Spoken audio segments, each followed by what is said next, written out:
We're going to get started right at 6 p.m.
The March 9th, 2021 meeting of the Monroe County Legislature will now come to order. Will the clerk please call the roll?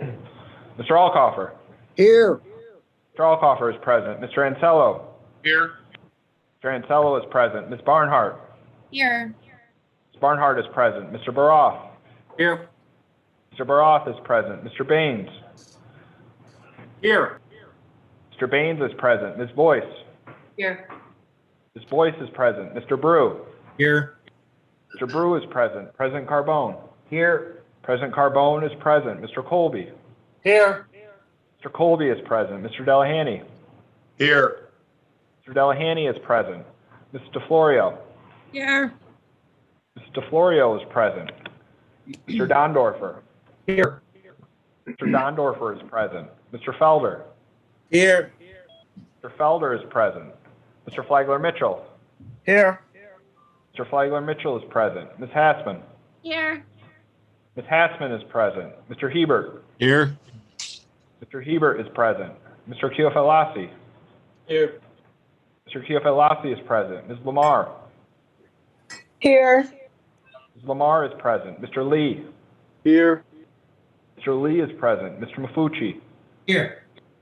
Mr. Mafucci is present. Mr. Marionetti? Here. Mr. Marionetti is present. Mr. Morelli? Here. Mr. Morelli is present. Ms. Roman? Here. Ms. Roman is present. Ms. Smith? Here. Ms. Smith is present. Ms. Taylor? Here. Ms. Taylor is present. Mr. Turp? Here. Mr. Turp is present. Mr. Wilcox? Here. Mr. Wilcox is present. Mr. Wilt? Here. Mr. Wilt is present. Mr. Udelson?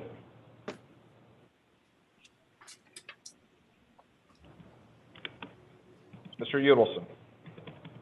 Mr. Udelson is absent. Mr. Udelson has connectivity issues. Okay, thank you. We'll need to suspend the rules of the legislature for the purpose of prohibiting public in-person attendance in accordance with Executive Order 202.1, which was extended through March 16th by Executive Order 202.94. You have a motion before you, which is moved by Legislator Brew and seconded by Legislator DeFlorio. This is a non-debatable motion. All in favor, please say aye. Aye. Aye. Aye. Any opposed? Motion carries. I'd like to introduce Pastor James C. Simmons, Senior Pastor of Barber African Methodist Episcopal Church, who has been invited by Legislator Sabrina Lamar to lead us in a moment of prayer. Good mountain to the members of the Monroe County Legislature and to President Carbone. Let me express what an honor it is to be present with you on this particular day. And I bring you greetings from Baber African Methodist Episcopal Church, home of Legislator Lamar. Beloved hearts, let's join together in a word of prayer.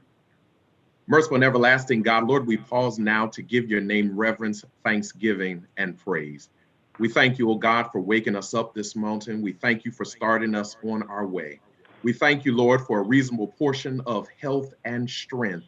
We thank you, God, for being in our right mind. We thank you, Lord, for the activities of our limbs, for eyes to see, ears to hear, voice to talk, and legs to walk. God, we say thank you. We thank you, O God, for the privilege to serve you and to have a mind to work. Now, gracious God, our prayer is simple on this eve. Help us to continue the work that Jesus started while on earth. In the same manner that Jesus announced in Luke chapter 4 that he was sent to proclaim release to captives and liberation to men and women trapped in mass incarceration. Help us, O Lord, to continue this work. In the same manner that Jesus overturned tables in the temple where the rich profited from the exploitation of the poor. Help us, O Lord, to continue this work. In the same manner that Jesus poured out his spirit on all humankind, men and women, in a time when women were considered subordinate to men, help us, O Lord, to continue this work. In the same manner that Jesus proclaimed good news to the poor, help us to continue this work. Help us, O Lord, to continue the work that Jesus started while on earth. Help us to allocate resources that assist the least, the last, and the lost. Help us to ensure that the distribution of goods and resources such as education and employment and healthcare and housing and public safety and technology and transportation reach those who need it the most. Help us, O gracious God, to continue the work that you started while on earth. God, this is our plea, this is our request, this is our prayer, this is our petition that we offer unto you. And it's in the name of Jesus that we pray, and the children of God say amen. Amen. Amen. Amen. Amen. Thank you, Pastor Simmons. That was beautiful. Thank you very, very much. Please stand as Legislator Sabrina Lamar will now lead us in the Pledge of Allegiance. I pledge allegiance Pledge allegiance to the flag of the United States of America and to the and to the republic for for which it stands, one one nation, nation, under under God, God, indivisible, indivisible, with liberty and justice for all.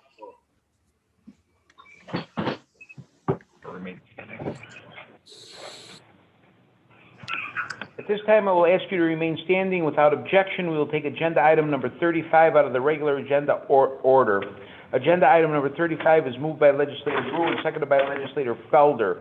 Will the clerk please read the resolution expressing regret of the Monroe County Legislature on the recent passing of Patrick K. Mafucci, sister of Monroe County Legislator Howard Mafucci? Be it resolved that the Monroe County Legislature hereby expresses its deepest sympathy at the recent passing of Patricia K. Mafucci, beloved sister of Monroe County Legislator Howard Mafucci. And whereas Patricia passed away in February 2021 at the age of 67. And whereas Patricia is remembered for her feisty and energetic personality, always willing to share her opinions. She is renowned for her compassionate heart and maintaining a kind manner equipped with helpful words, even for strangers. And whereas Patricia is survived by her brother, Howard Mafucci, and sister-in-law Tina, a niece and nephew, a grandnephew, and 2 grandnieces and their spouses, along with many friends that she adored. And whereas Patricia will be remembered for her genuine love and dedication of friends and family. On the morning of Patricia's passing, a rare, clear, full blue sky was showing in the middle of Rochester winter, a reminder of the brightness she brought into the lives of those who had the privilege of knowing her. She will be greatly missed by her family, friends, community, and all who knew her. Be it further resolved that the clerk of the legislature is hereby directed to forward a copy of this resolution to the bereaved family. This resolution was adopted unanimously, with each legislator rising in his or her place for a moment of silence.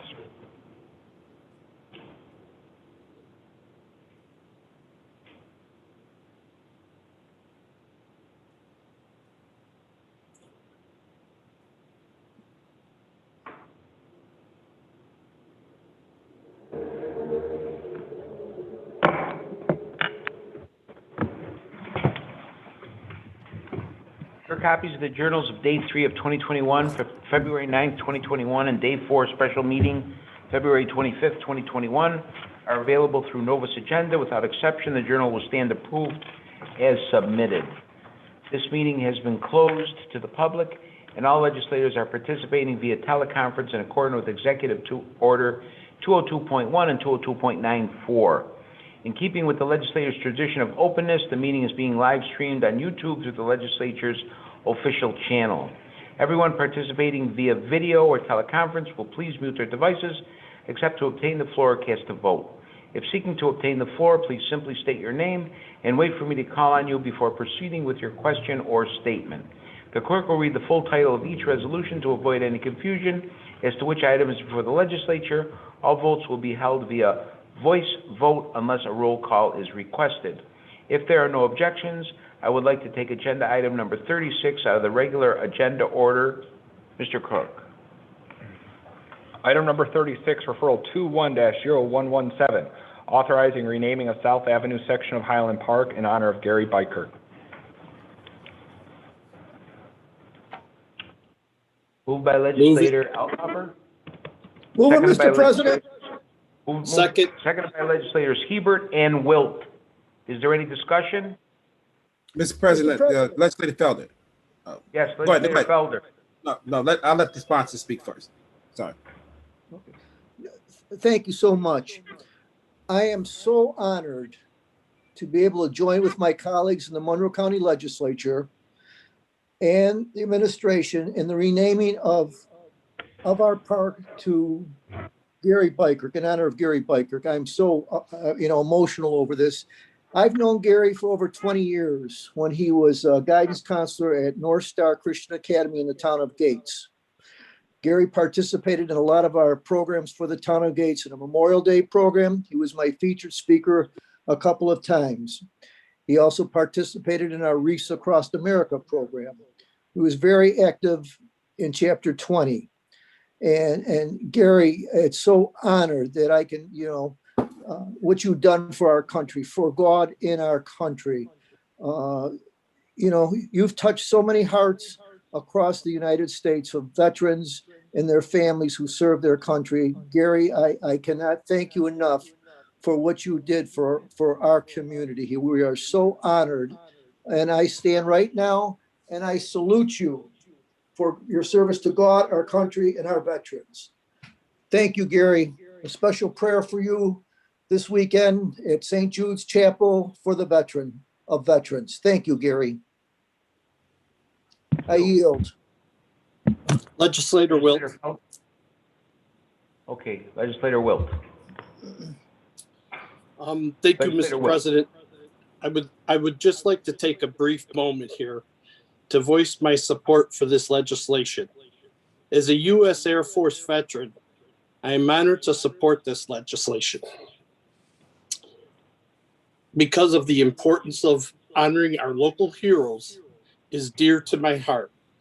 Gary Bykark is a true American hero who was awarded the Medal of Honor as well as the Distinguished Service Cross, the Silver Star, the Bronze Star, and 2 Purple Hearts, and the Vietnamese Cross of Gallantry.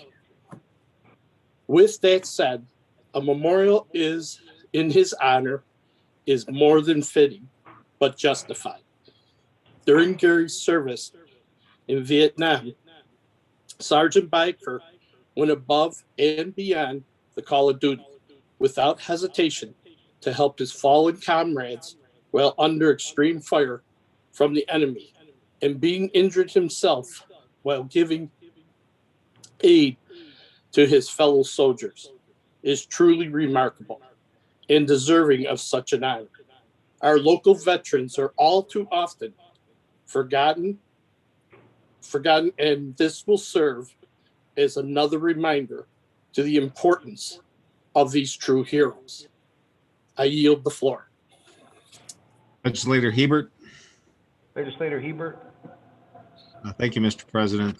First, I'd like to thank the County Executive Bello and the Veterans Service Agency's Director Nick Stefanovich for their work on this. It was very important to getting this done, and I thank you for including us in it, the veterans that are in the legislature. The Medal of Honor is our country's highest and most prestigious award for action during time of war. Citations begin with the words, and I quote, "for conspicuous gallantry and intrepidity in action at the risk of his life above and beyond the call of duty," end quote. This is a standard few soldiers, sailors, airmen, or Marines have ever met, as evidenced by the fact that there are just over 100 Medal of Honor recipients alive today. In our military, lower-ranking personnel initiate a salute as a signal of respect to senior personnel, with one exception. Everyone in the military initiates the salute to a Medal of Honor winner, regardless of their rank.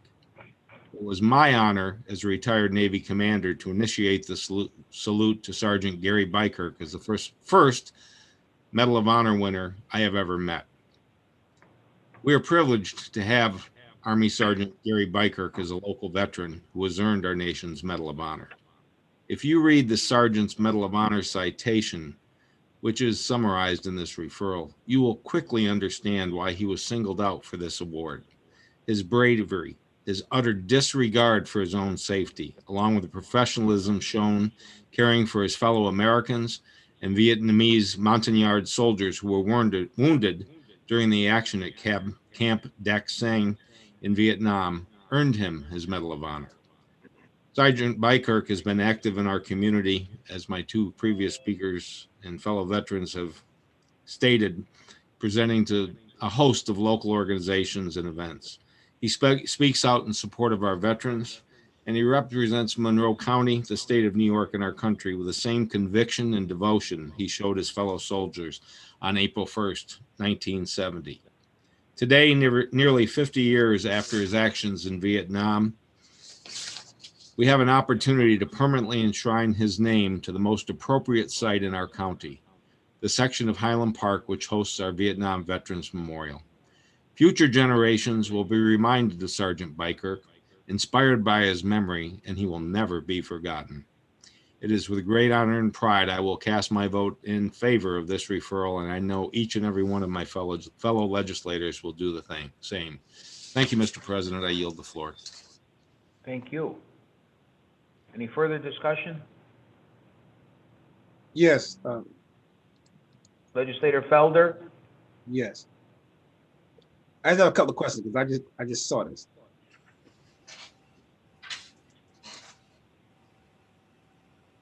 Oh, okay.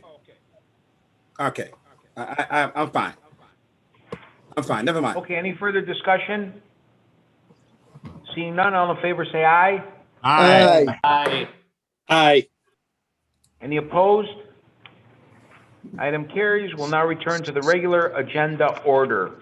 Thank you. Legislators, the referrals submitted to the legislature for the next committee cycle are available on Nova's agenda as well as online. There are no proclamations scheduled this evening. There are no formal committee reports scheduled for this evening. We will now hold the public forum. Mr. Clerk. We do have individuals who sent in email comments. We'll go ahead and read those now. First email comes from Dave Callis. Please ask the following questions to the legislators at this evening's meeting. What is the one thing that is preventing Monroe County schools to open full-time? Did you know the 6-foot rule is an 80-year-old guideline that is clearly outdated? What is the airborne pathogen toxicity difference between kids in classrooms at 100%, 3 feet apart, and 50% at 6 feet apart? How much overtime and what monetary amount has Mike Mendoza accumulated during the COVID-19 crisis? States all over the U.S. are opening their schools. There are private schools locally open that open 100% capacity. Onondaga County schools are reducing the 6-foot guideline for all their schools, so this is not a public health issue any longer. Kids need to be back in the classroom full time. Every child who suffers from depression, anxiety, and mental health trauma from school closings will be the legacy of any person who is complicit in this charade. Bello, Mendoza, every superintendent in Monroe County will have these casualties on their conscience. I'm available for a face-to-face meeting with any legislator in Bello/Mendoza to discuss this. Our next email is from CJ Baker. Dear Legislature, I would first like to thank George Hebert, Tracy DeFlorio, and other county legislators who followed up on the recent committee meeting where Mike Mendoza was questioned with a letter demanding more information on how he personally profited from the COVID-19 lockdowns, among other important questions. Citizens have discovered that Mendoza received a large pay raise from the county in 2020. According to records obtained, it totals more than $25,000. Citizens have discovered that the county provided Mendoza with an expensive SUV to drive. Citizens believe Mendoza has received large amounts of overtime pay throughout the lockdowns, although the county has refused to release that information to date. We citizens insist that the legislature determine exactly how much income Mendoza has made during the lockdowns and school closures he has overseen. While other citizens are suffering due to his decisions, they have a right to know how much he has profited. Also, Mendoza has continued to be employed and paid by UR Medicine while employed simultaneously by the county. This arrangement required a special exemption by the county several years ago when he was originally hired, demonstrating that an inherent conflict of interest exists. During the pandemic, this conflict of interest is huge to the point of being disqualifying. The legislature must correct this mistake and insist Mendoza immediately quit all affiliations with UR Medicine or any other medical corporations if he is to continue as DOH commissioner. Better yet, he should step down from that post. Adam Bello, in turn, needs to answer as to why he has allowed all the above to take place under his watch. He also needs to explain what is holding him back from doing what his counterpart in Onondaga County, Ryan McMahon, has done to get schools open there. There is no excuse for the foot-dragging Bello and Mendoza are doing in Monroe County with respect to schools. I urge this legislature to take immediate action. Thank you. Our next email is from Mike Petropoliti.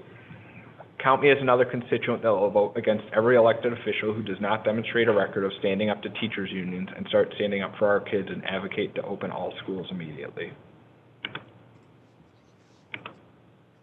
Our next email is from Rich Mueller. My comments are with respect to the ongoing public education crisis in our county that is keeping students of all ages out of classrooms for the majority of their school days. We are now a year into this crisis, and the lack of leadership demonstrated by County Executive Bello and Dr. Mendoza is a disgrace that becomes more shameful each passing day that kids are not in classrooms. You are senselessly harming our children's well-being and is not based on any relevant scientific data. You seem to blindly follow the CDC guidelines, which are indeed just guidelines, when it means keeping kids out of schools, but ignore them when it comes to reopening businesses in high-risk youth sports such as wrestling and hockey. You have run out of excuses and parents are left with only the conclusion that this obstruction is blatantly political or self-serving, with our kids paying the price for your complete failure to act in good faith to end the crisis. I'd like to thank all legislators, including some who are neighbors of mine, who signed the recent letter to New York State Department of Health advocating for our children. I'm part of a bipartisan coalition of parents in this county that have put politics aside for months to advocate for our kids, and it was encouraging to see true leaders in our community step up to this challenge. For those who did not sign the letter, I would ask what your specific plans are to get kids back in school and why you did not see it necessary to demonstrate your support for this cause by signing on with your colleagues. It is cruel irony that those who are sanctimonious in preaching that school reopening should not be political are the very ones who are obstructing bipartisan action in support of our kids. I encourage Monroe County officials to seek counsel from your counterparts in Onondaga County who recently worked in good faith with local districts to come up with a reopening plan in line with New York State guidelines.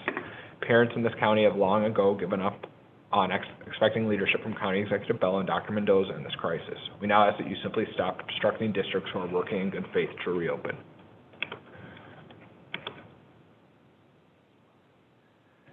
Our next email is from Maureen Diem. I personally have not been vocal in the past about standing up for my youngest child, still in school, and all of our community children who are suffering. Shame on me. I can no longer be silent as so many others fight for what I feel needs to happen. I've reached my breaking point and will start fighting harder to get these kids back in school full time where they need to be. I watched your last meeting online. I was extremely frustrated after realizing how much lack of accountability there is going on all around and the finger pointing as to who has the power in New York State to get these schools open up fully. County Executive Adam Bello and Health Commissioner Dr. Mike Mendoza are hurting our children by not acting in our children's best interests. If Onondaga County can lower the 6-foot mandate to 3 foot, why can't Monroe County? Let's get creative. I was shocked to hear from the last meeting that Dr. Mendoza did not read one reopening proposal submitted by local school superintendents, as he said he had no authority. Yet Cuomo has said New York State also does not have the authority, and it's up to the local communities. Let's stop passing around the hot potatoes, sit down and find a solution and get these schools open, sooner rather than later. Please. We all understand how much damage is being done to our children's mental health. It's heartbreaking. But are people really understanding that? Let me repeat, the mental health of our community children is being horribly affected. Either be part of the solution or step aside now, please. The stakes of our children are too great.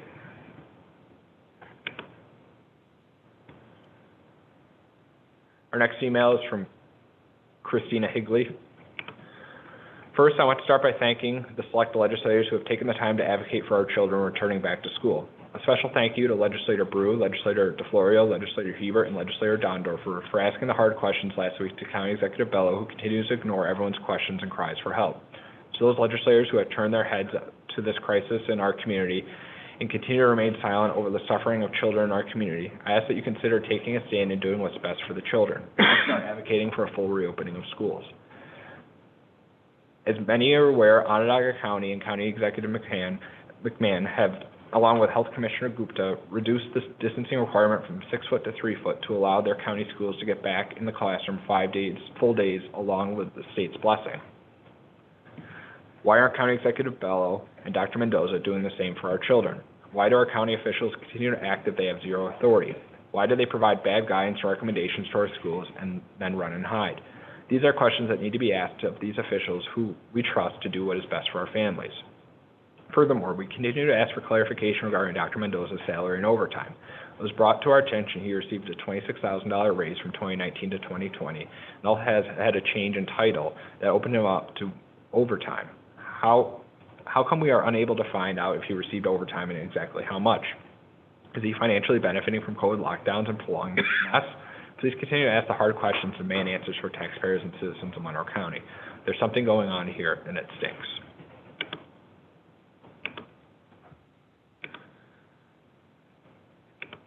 Our next email is from Cassie Dunn. My name is Cassie Dunn from Greece, New York. Every month I write this legislative body begging you to take action to get our kids back in school.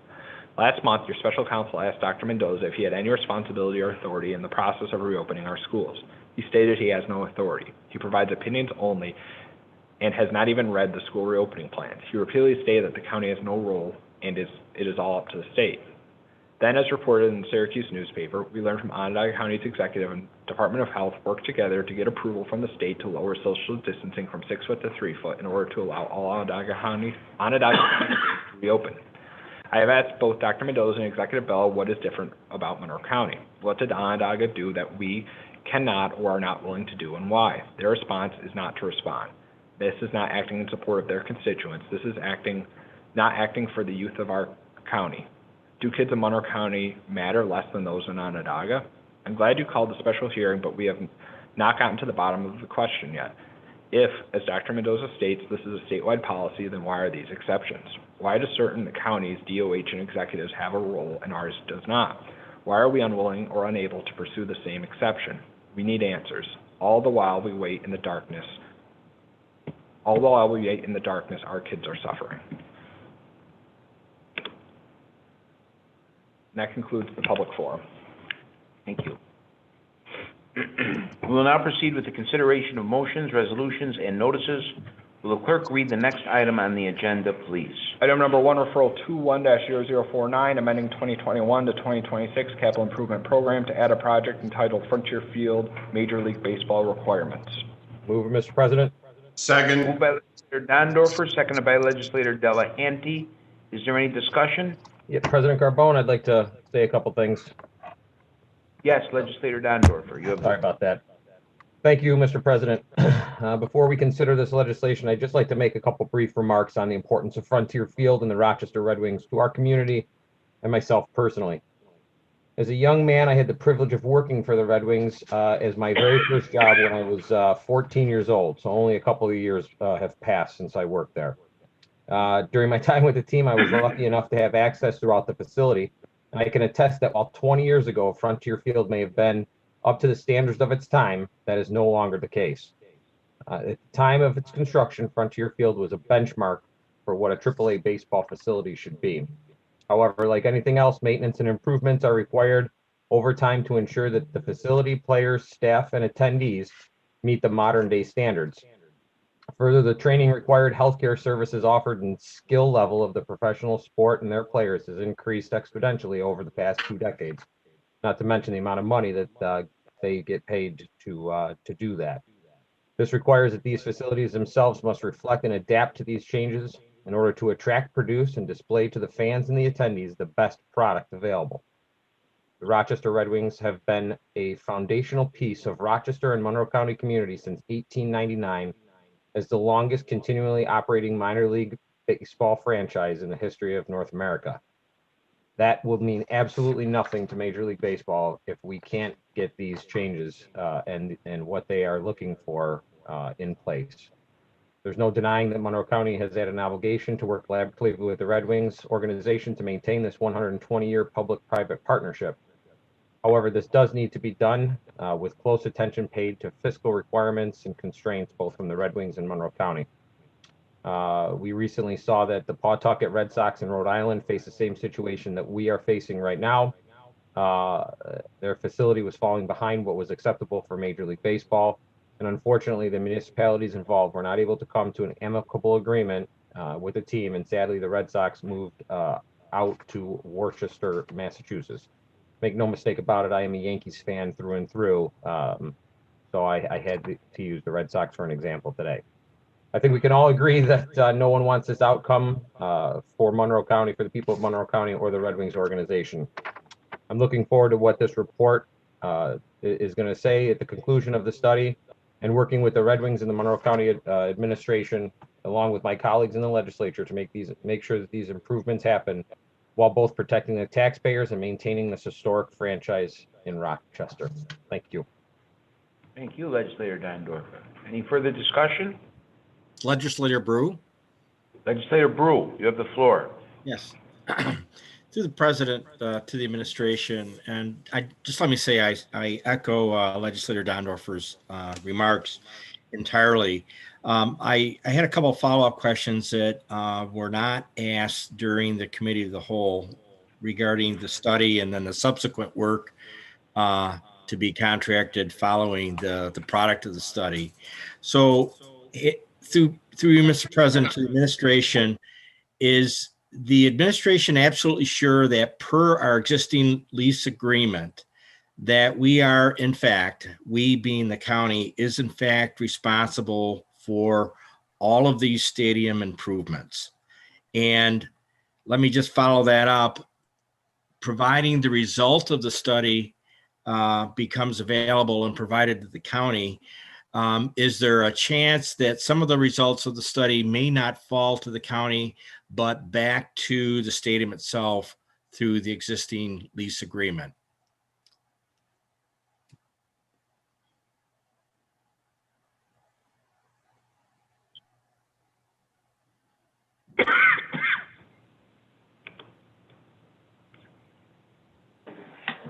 Through the President, this is Laura Smith, Chief Deputy County Attorney.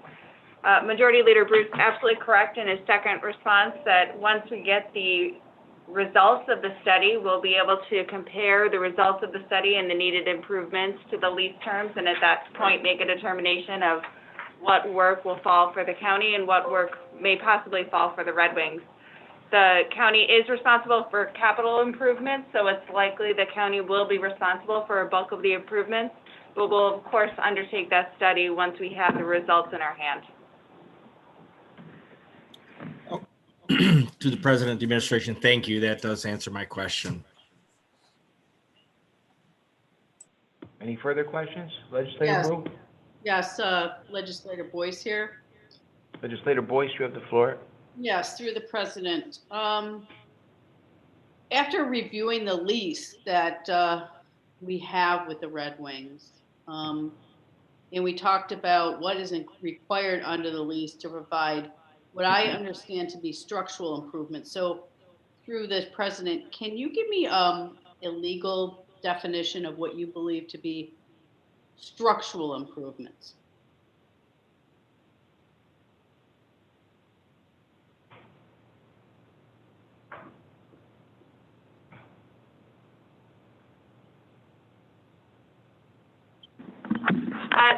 Through the President, the mechanical, the HVAC, the structure, the bones of the building itself, as a contrary to that, the Red Wings are in charge of the equipment for the food concession. So the equipment and the more tangible property used in the operation of the Red Wings Stadium itself.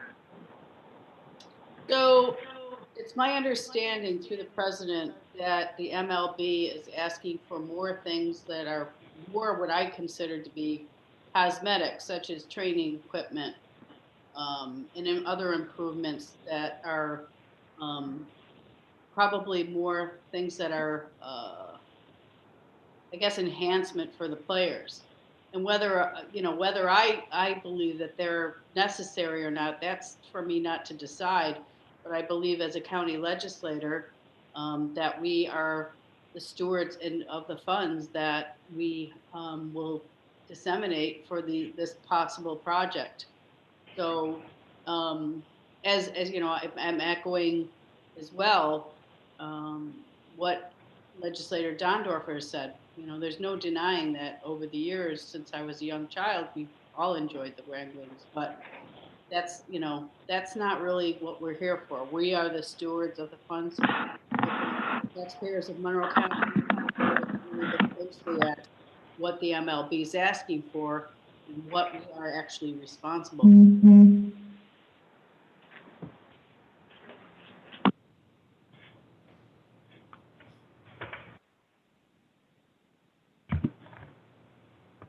Any further discussion? Legislator Hebert. Legislator Colby. Legislator Hebert, then Legislator Colby. Thank you. Thank you, Mr. President. Through you to the administration, do we know when we expect to get the results of the study? I don't believe we've asked that question yet. Through you, Mr. President, this is Jeff McCann.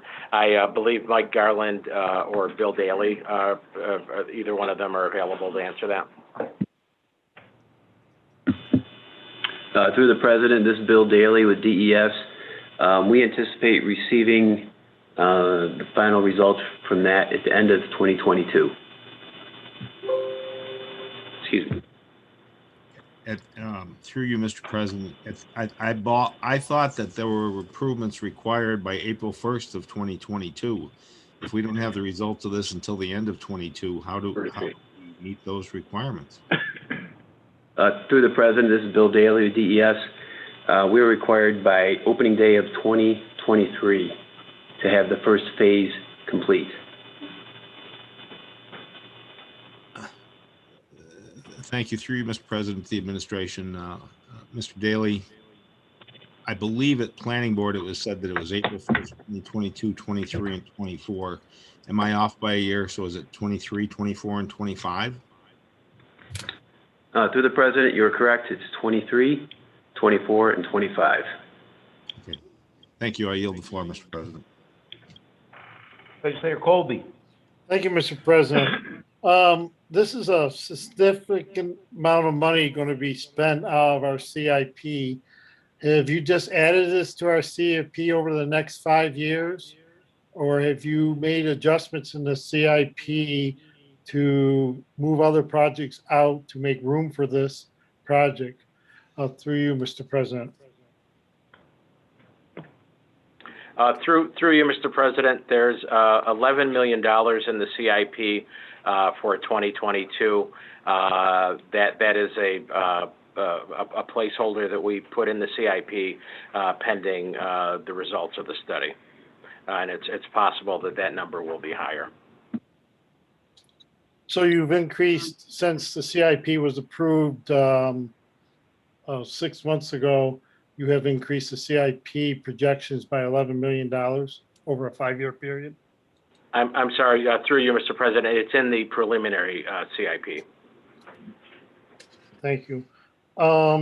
Also, like just to go back to examples to make sure I understand clearly, like things like the whole body whirlpool that they're requiring and some of the locker equipment and some of this weightlifting equipment, all those type stuff would be, at least my understanding, would be the responsibility of the Red Wings portion of the contract and not ours.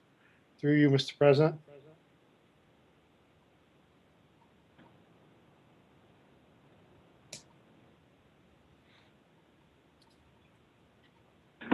Through you, Mr. President, you know, our position is we're going to wait until the report is done, and then we'll parse out who's responsible for what at that time.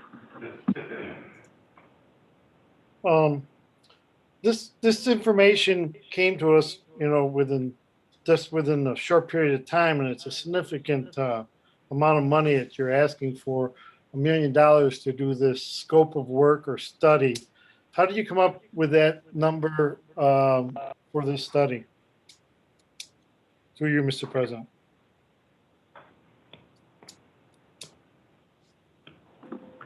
Mr. President, I would defer to Mr. Daly to respond to that.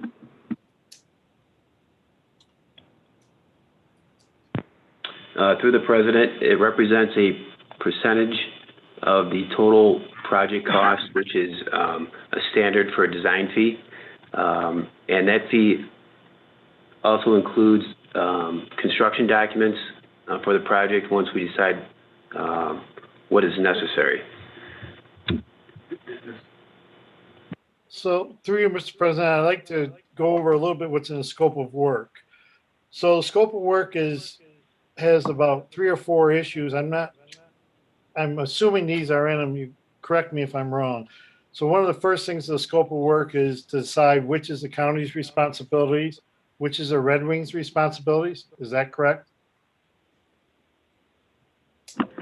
Through you, Mr. President, no, I think what we're going to do is ask the consultant to work on the design based on that list that you have there. After we get that back, then we would go back and go over the lease and interpret the lease and determine who is responsible for what.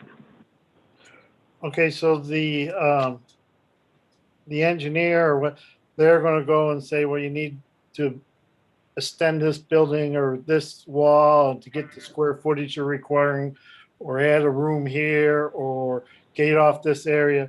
Those type things is what you think. And are they going to evaluate I see the field has to be reevaluated, even though we just went through a major revamp of that a few years ago. So will he be reviewing all those type projects? Through you, Mr. President, yes. And again, I think the list that you're looking at, Legislator, is what Major League Baseball is requiring. It's quite possible that the work that was done on the field would meet that new standard. So yes, but that will all be part of the evaluation. So through you, Mr. President, also, you alluded to the design factor. So will these design or engineering drawings that we're going to get from the contractor that does the engineer that's doing the work, will these be what they call bid ready for us to put out the bid if we decide we're going to go forward with it?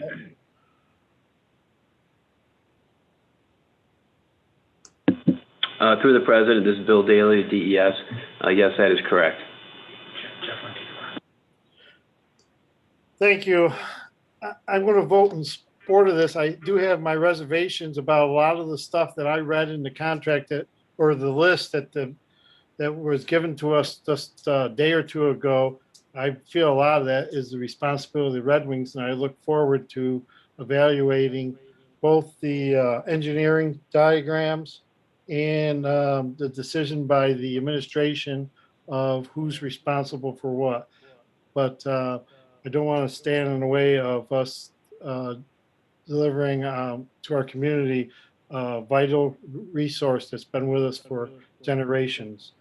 So that's why I'm going to vote for this, even though I have big reserves on the dollar numbers. Thank you. Thank you. Any further discussion? Legislator Hebert. Legislator Hebert. Thank you, Mr. President. Through you to the administration. In response to one of Legislator Colby's questions, I believe you said that the $1 million was determined as a percent of the cost of the project. Is that correct?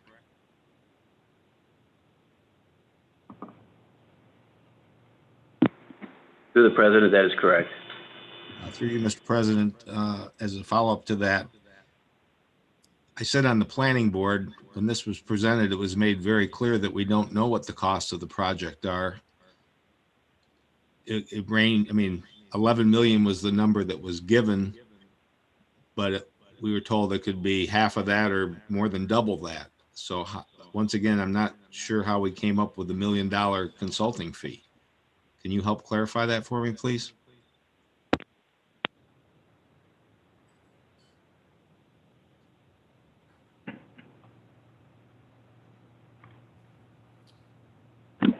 Through you, Mr. President. You know, when we enter into a project like this, we don't really have firm cost estimates, obviously, and that's part of the reason why we're going through the process we're going through.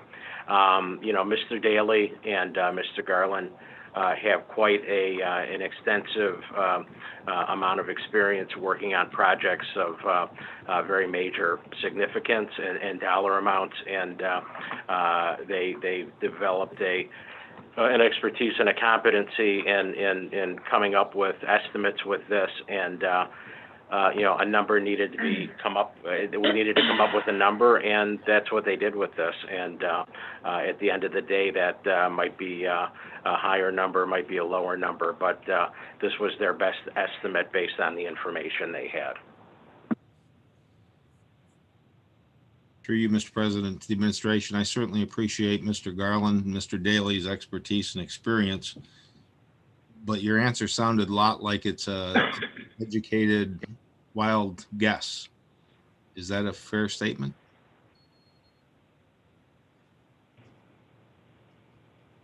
Through you, Mr. President, no, I wouldn't characterize it this way. We've had that stadium has been a county asset for a long time. There have been a number of projects that have been done there, albeit not on this scale, but Mr. Garland and Mr. Daly have a familiarity with that facility, and based on their general engineering knowledge, they came up with this estimate. Through you, Mr. President, thank you, Mr. McCann. I still have concerns with this because when we pass it for $1 million, I think it sets an expectation on potential bidders. And I know at the planning board meeting, it was mentioned how specialized this was and how nobody really knew about it in the county, despite their years and years of experience, Mr. Garland, Mr. Daly. I hate to set a target saying that, you know, we got $1 million to spend on this, guys, now come and bid. My last question is related to another answer that came to Legislator Colby's question. You said the project, the consulting work, you expected to get the results by the end of 2022. Yet in the 22 to 27 CIP, all of this money, this $11 million chunk was put in for 2022, when clearly we won't be doing any work until after 2022 if we're not getting the results of the study until the end of 2022. Was that just a mistake done in the CIP? Do we need to be modifying that? There's actually a CIP meeting with the planning board on Thursday. Through you, Mr. President, no, if there was a mistake in the CIP, we would make you aware of that and we would address that. Let me clarify what Mr. Daly, the answer to the question. We're expecting this to be a 12-month study, so we are anticipating that this report should be done some point in mid 2022 is what my understanding of it is. And then if that's the case, there will be time to advance the project in 2022. Through you, Mr. President, can Mr. Daly confirm that it's expected in the middle of 2022, please? Again, through the president, this is Mike Garland. Bill Daly's here with me. That is our current schedule. We hope to improve upon that 12-month schedule so that we could begin design once approved. That would allow us to put the bids out on the street in 2022 and have the bonding authorization to be able to do that. Okay, thank you, Mr. Garland. One last request through you, Mr. President, to the administration. Could you ensure, please, that if there are any interim reports, progress reports, intermediate thoughts, whatever they might be, as well as the final report, get delivered to the legislature very shortly, as in less than a week after they're received by the administration? Through you, Mr. President, yes, we can. Thank you, Mr. Garland. I yield the floor, Mr. President. Any further discussion? Legislator Elcoffer here, Mr. President. Legislator Elcoffer, you have the floor. Yeah. Through you, Mr. President, to the administration. In the future, will different community organizations have access to the Frontier Field? It could be for concerts or sporting events, anything like that. Different entertainment venues. Yes, through you, Mr. President. Yes, that's been done in the past, and I have every expectation that would continue in the future. Okay, thank you. Legislator I yield, Baines. Mr. President. Legislator Baines. Thank you, Mr. President. I echo the comments of my colleagues regarding this precious Rochester resource, but many of the questions go to the issue of the negligence, if you will, of this resource and the sudden influx of many dollars. So through you, Mr. President, the administration, can you characterize the record for the last 20 years of requests from the Rochester Red Wings organization or from Major League Baseball to prior administrations regarding the needs of this facility, and also characterize whether or not some of this work would not be necessary had we heeded those requests over the prior 20 years? Through you, Mr. President, I would let Mr. Garland respond to that, but I would say this is a general statement. This administration's philosophical approach to the Red Wings is much different than past administrations. I know you don't have to look back that far, where you saw lease negotiations that went on that were very contentious, and I know that there were hard feelings, at least on the part of the Red Wings, about the way the county conducted those negotiations, and they were very difficult and protracted. We view the Red Wings as an asset. We are prepared to do whatever it is that we need to do within reason to make sure that franchise stays in Rochester. So I will let Mr. Garland talk to specific requests that have been made by the Red Wings and how they were responded to in the past. Through you, Mr. President, would the legislator kindly repeat the question? Yes, through you, Mr. President. The question before us is the need for a significant influx of money, millions and millions, And the question is, as any maintenance circumstance, whether it's our homes or our schools, over the last 20 years, were requests for keeping this facility at the level it needed to be, as Legislator Dondorfer described it, and I would agree with him, as one of the top facilities in the country, which it was when it was built.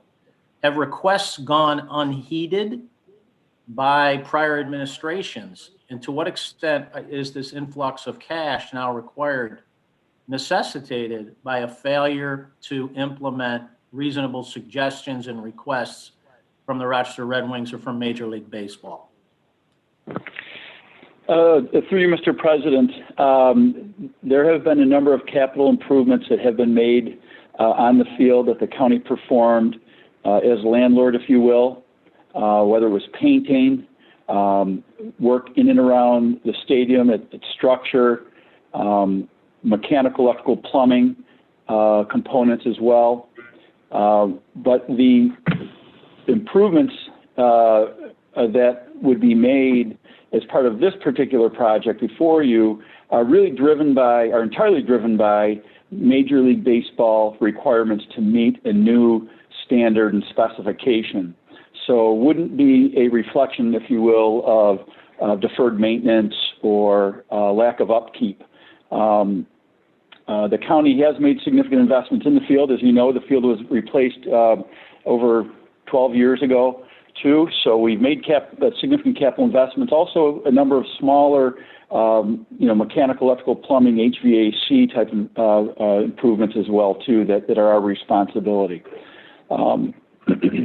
It is a facility that's obviously in the elements, and so it certainly bears the brunt of that at times and requires a certain amount of effort that other facilities don't. But I think we have been responsible in our upkeep of a physical asset that we own.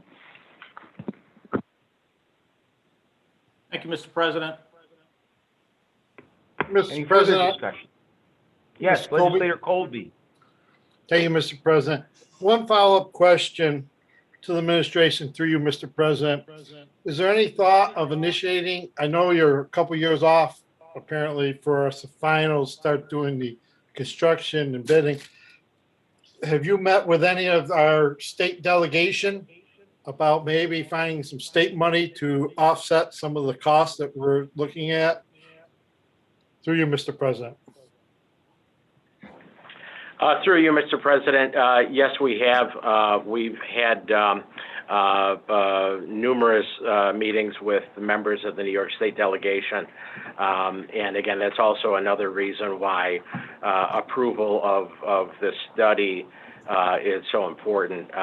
We've let the state delegation know that we have this project slated for $1 million this year, with the idea that we're looking at a very significant project coming in the next couple of years. So yes, we have, and we would have every expectation that there would be a willingness on the part of the state the state delegation to help us lobby for state resources to help with this. Because if you look at the track record, other communities have gotten significant funds for projects like this. And hopefully we can leverage our state money against our money to help offset the tax dollars for all our citizens. Thank you. Thank you. Any further discussion? Mr. President, Legislator Brew. Legislator Brew. Yes, I'd just like to explain my vote, if I may. I'm going to be voting in the affirmative, but I would just like to say that I do take exception to what Deputy County Executive McCann had stated, and that the previous administrations had been, as he generally described, as non-supportive of the Red Wings to some degree. I'm just saying that any administration whose law department wants to review a lease and to make sure that they are doing due diligence for the people of this Monroe County is indeed fully warranted. If that type of negotiation and advocacy for the taxpayers of this county is being characterized as a less than supportive role for the Rochester Red Wings, I find that unacceptable. I don't like going in and stating past practices of prior administrations, but the fact is, if you're doing your job and if you're doing your job right as stewards of the taxpayers' money in the county of Monroe, you are having those tough talks when it comes down to negotiating leases. Thank you. Thank you, Legislator Brew. Well said. Mayor Barnhart? Any further discussion? Who's that? Legislator Barnhart. Legislator Barnhart, you have the floor. Yes, thank you. I appreciate all of these questions about this project. I'm very concerned that we don't know the construction costs, so I'm glad we're doing this study, but I'm a little worried about what it's going to find. And it seems clear we may have to absorb most, if not all, of the costs for upgrading the stadium. I don't know what number would get uncomfortable, but I'm sure there would be a number that would make us uncomfortable. I'm confident that we'll look for state and federal funding.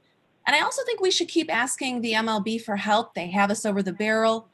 We should keep pushing on this issue, making the cost transparent, telling the public what we're dealing with here so that we can get assistance from all stakeholders. But we'll cross that bridge when we get there. I'm pretty sure we're going to get there. Thank you. Any further discussion? Seeing none, all in favor say aye. Aye. Aye. Any opposed? Item carries. Next item.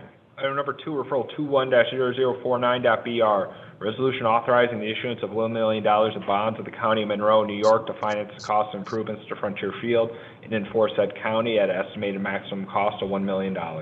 Move it, Mr. President.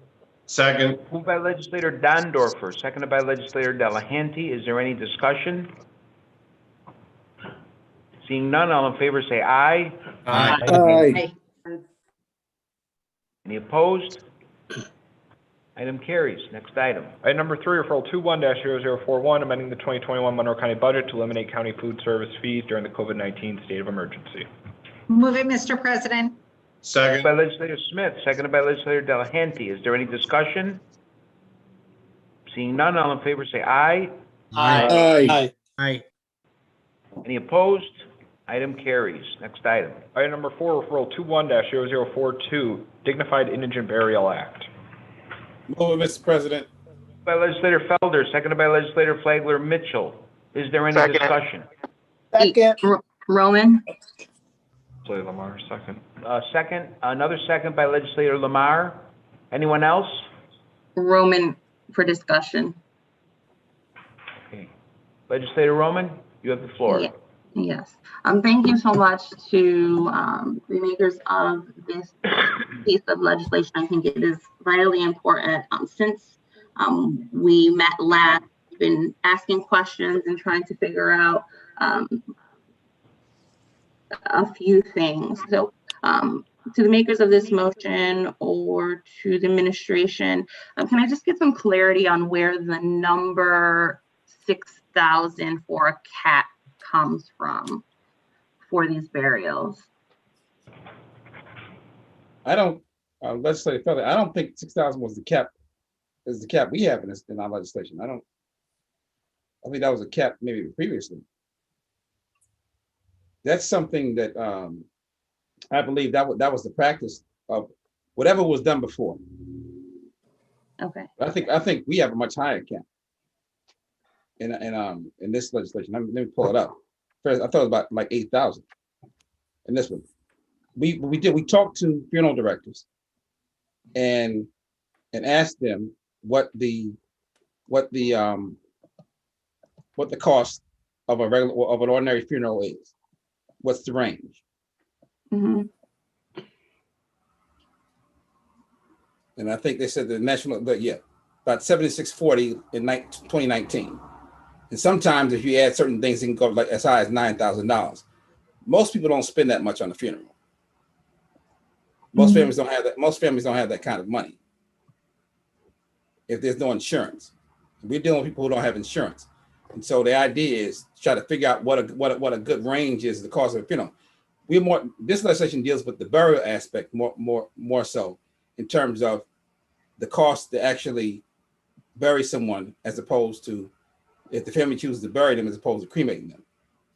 Well, funeral directors, the ones we deal with, particularly ones in the city, are very good at working with clients in terms of discounts and payment plans and others to help them work out the cost of a funeral. So they may not have to pay it all up front. The problem with the cost of a burial, the burial must be paid for up front. There's no wiggle room. Yeah. That's not a cost. So the funeral directors don't have any kind of room to work with that. That must be paid. The cost of the grave, digging the grave, must be paid before anyone can be buried. So it is my understanding that there is a total funeral cost that cannot exceed $6,000 as a part of the temporary assistance for indigent burials. I am seeing that hasn't been changed, though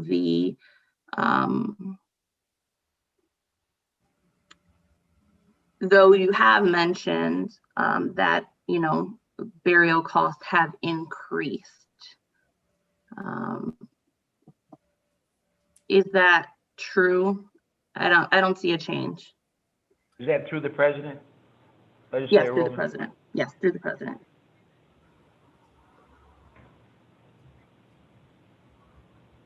Is that to the maker of the motion or to the administration? To the maker of the motion.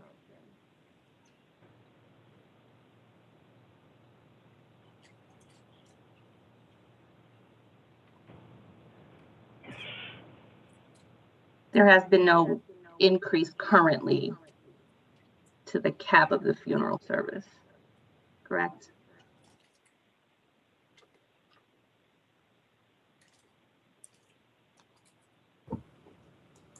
You mean the cap on the total amount that can be spent? Yes. That wasn't dealt with in this legislation. Through the president. Through the president. That wasn't dealt with in this legislation. Okay, through the president.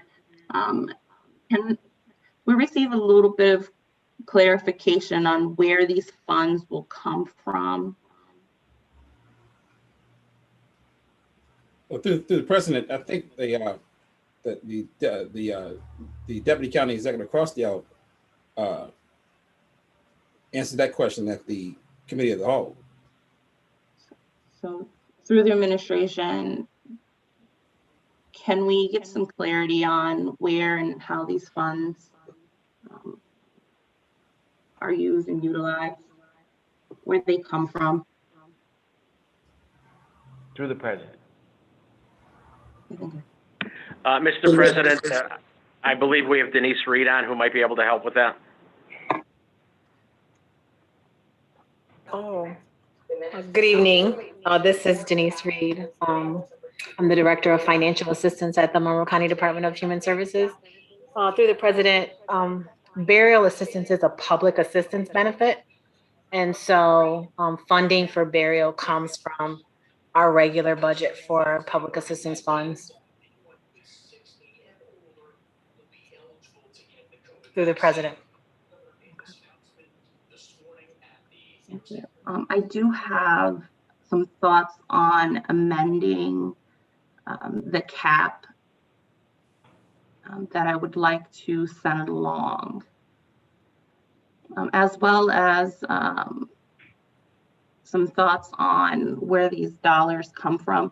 So my understanding is that it is currently a part of the levy, correct? Is that correct? Through you, Mr. President? To the administration, can you clarify how the charges are made for indigent services? To the president, I think that Ms. Reed just explained it's in the budget. Through you, Mr. President, how is it in the budget? Mr. President, What is the breakdown of how these chargebacks happen and occur? Excuse me, Mr. President, through Mr. President to the administration, is it a chargeback? Or is it just part of the regular human services budget?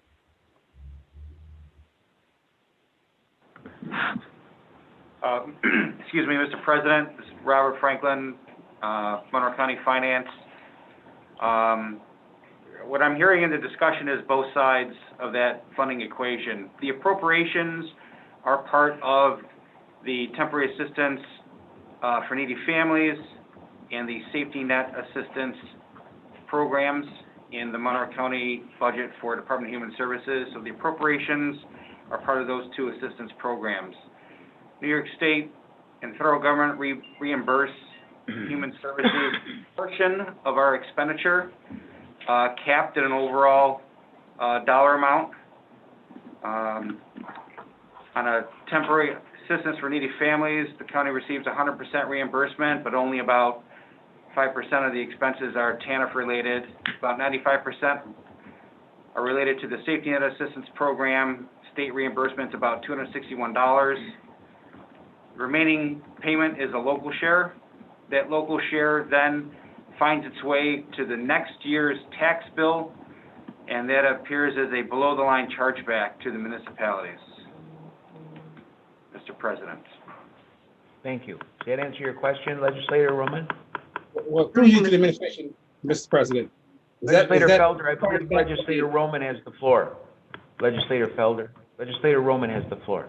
Does that answer your question, Legislator Roman? Yes, for now, thank you. Okay, Legislator Felder, you have the floor. I have the same question, but I want to get more clarification. Through you to the administration, Mr. President. Is that below the time charge for all of TANF, for all of the human service budget, or just when you get buried? Mr. President, the below-the-line charge is only for the local share of the burial assistance expense.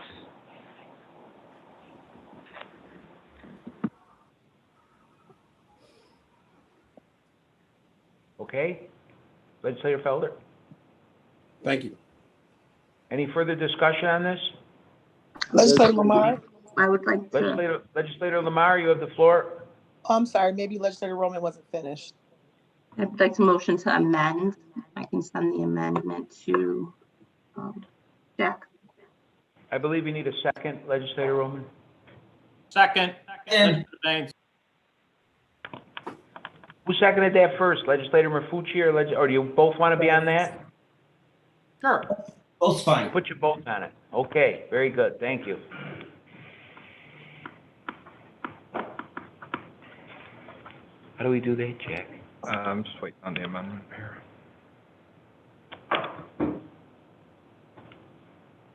I just send it.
Give me a moment.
What do you want to do?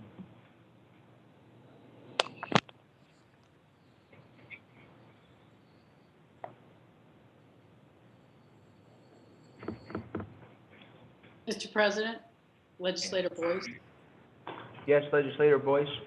So to Legislator Roman, what do you base, through the president, what do you base your increase of? Well, Legislator Boyce, I was gonna give everybody a few minutes to read it, and then I was gonna ask for discussion on the amendment. Is that okay? Yeah, that's what I was gonna do, but okay, I'll give everybody else a minute to catch up. You're a quick reader, Legislator Boyce.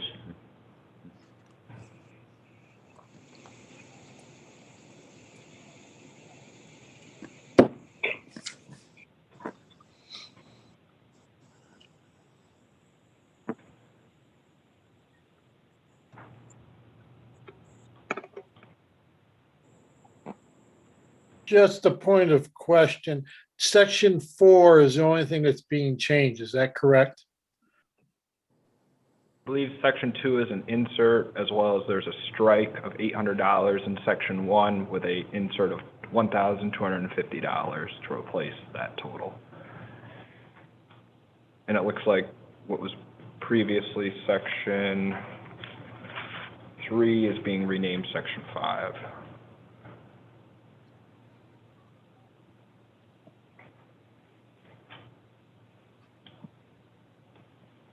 Okay, Legislator Boyce, discussion on the amendment, please. Yes, through the president. Thank you, Your Honor. I just wanted to ask Legislator Roman, based on her decisions to amend this, where did she come up with the increase from 800 to 1250 for children age 5 years and younger? So, through you, Mr. President, in general, I think we can all agree that the death of a child is a tragedy, and oftentimes it's sudden or accidental, leaving families experiencing tragedy and an immediate need for money. The allocation of $1,250 is a boost to help ensure that our families are able to bury their children during a very sad time.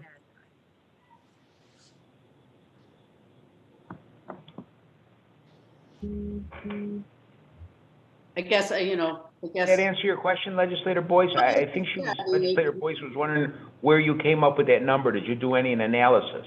Yeah, I through the president, yes, thank you for asking that. We can't base this on emotion and how people are feeling. We need to base it on something that is concrete and something we can all understand. Yeah. Through you, Mr. President, it came from the calculations of actually looking at the piece of legislation itself said, a funeral oftentimes on average was $7,640, with families having to cover a majority of that. That number seems like an appropriate amount to help families. It also came from various conversations, as mentioned in the legislation itself, with funeral directors and families. Mr. President. Yes, Legislator Felder. I would like to point out, this is for That's burial. provided. Legislator Boyce, were you done with, are you through with your questioning, Legislator Boyce? I guess so. Legislator Felder, you have the I'm floor. trying to talk, but it's not coming out. Okay. You go ahead, Legislator Felder. We'll go back if we have to. That's what I'm pointing out. This is for burials. So we talking about the cost of the grave. We're not talking about the funeral. Now, if we talk about supplementing funerals, that's another piece of legislation that I'll be happy to work with the legislator on. But this is simply about burials to make sure. And so the cost is, this is the cost of the burial, cost of the plot, cost to dig the grave and to bury someone. It's not dealing with the cost of the funeral. That's why I always wonder why they use the part of limiting the cost of the funeral shouldn't even be in there. If we're only talking about dealing with burials. We're going to talk about adding, we're going to talk about supplemental funerals. That's going to be a lot more money. And so this is strictly dealing with burials. So, you know. Through Mr. President, to the maker of the motion, do you believe that the $800 covers what the family needs? That amount came from funeral, the president, excuse me. That amount came from funeral director. Through you, Mr. President, I've heard differing numbers, especially when it comes to children. Mr. President, question? Legislator Baines. Legislator Baines, I don't know if she's done with the floor. Let's give everybody a chance. Are you through, Legislator Roman? Yes. Are you through, Legislator Felder? Well, I just want to make the I just want to make the point that these numbers came from talking to the funeral directors in the city and outside of the city. So that $800, I was told will be sufficient for children 5, 6 or younger, because they're much smaller. They're much smaller than a full-size grave. Okay, Legislator Baines, this is discussion on the amendment. Go ahead, you have the floor. Thank you, Mr. President. Through you, Mr. President, to the administration, can you clarify the confusion that it's arising out of different characterizations of how these funds are allocated and for what precise services, please? Through the President, this is Corinda Crosdell, Deputy County Executive for Health and Human Services. The dollar amounts that you're seeing under section number 1 is the county's contribution towards the full funeral cost. That would include plot and funeral services. The $7,000 amount that you're seeing under section 4, I'm sorry, under section 2 is a qualifier. So families who qualify cannot spend more than $7,000 for the total cost. That's for the burial plot and funeral services. So increasing from $6,000 to $7,000 makes more families eligible to receive the contribution that the county gives. The current contribution is $1,200 for an adult and $500 for a child. By increasing it to $2,000 and $1,250, you're giving more contribution on the family's part for the total cost of funeral and burial. Hopefully that provides a little clarification. Through you, Mr. President, Deputy County Executive, that was very precise and clear to me. Thank you so much. Any further questions, Legislator Baines? Thank you, Mr. President. Mr. President. Any further discussion on the amendment?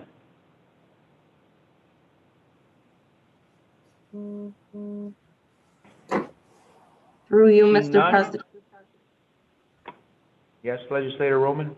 Legislator Roman, just, in closing, as identified in the legislation, the median cost of the funeral in 2019 was $7,600. If the total allowed cost for the funeral remains $6,000, families may continue to be forced to choose between cremation and burying their families members. Also want to make sure that, as noted earlier, I know it was stated that we cannot base our decisions based on emotion when it comes to a number. But I think we can all agree that more money to help during a really difficult time is something that we should all definitely consider. And I hope that you can all join in amplifying this particular piece of legislation that was submitted. It's been a long time coming. And I think if we're going to plan to make a change, we should ensure that we are doing it to the best of our ability right now. Furthermore, I'm glad we had conversations in regards to where these dollars are coming from. When you talk about chargebacks, in the care of burials. It really shouldn't be on our most vulnerable in the community. It's the responsibility of the entire county. So I look forward to continuing to have conversations about, moving line items of the budget to ensure that we are equally taking care of our community. So thank you. Mr. President. Yes, Legislator Felder. I want to point out that the genesis of this legislation was to make sure people had a choice between burying and cremating. That was the purpose of increasing the amount, to deal with that part of it. Now, we can't say that they can't use it for anything else, but that's what that was the idea. So we found out what was the cost of the burial, because that was the complaint we had the most. The people being forced into burials, and into cremations other than burials. And some families didn't believe in it for religious reasons and other reasons, and they were being forced into it. And so we made this legislation to deal with that. If we're going to start dealing with other stuff, I don't necessarily have a problem with increasing the rest of this stuff. I mean, talking about moving stuff below the line and the levy. If we're going to start talking about moving stuff above the line, we need to start with MCC before we deal with indigent burials, because that's the real killer when it comes to the city. So, but right now we're not dealing with all that. Right now, this is about getting this legislation passed to deal with the question of people being able to bury versus cremate. And I'm happy to work with the other legislator and with the administrator. I've already reached out to Deputy County Executive Carsdale, but having that conversation with her and with the person who's over that department for indigent burials about crafting a different program. I know Legislator Lamar has an issue with some of the people they try to exclude from receiving the funds. So we can deal with all those things. Right now, we need to get this passed. We can deal with all those things, I believe, afterwards. We don't have to deal with it right now in this legislation. Okay, let's go to a roll call vote on the Mr. amendment. President, I'd like to speak. Mr. President. President, I'm sorry. I also have one more question. Okay, Legislator DeFlorio, go ahead.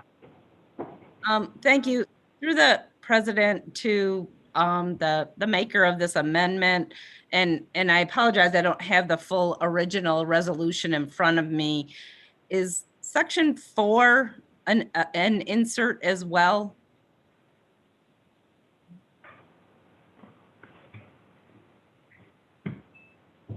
Anyone? I believe that's to you, Legislator Roman. Is section 4 an insert? Through you, Mr. President, as noted in the amendment, is added language. Okay, I don't have the original in front of me, so I was just getting clarification. So through the president to the maker of the motion, I guess I'm a little confused about what you're asking for, and if this is language is legal in a resolution, because are we directing the county executive to do it, or are we just asking him to think about it?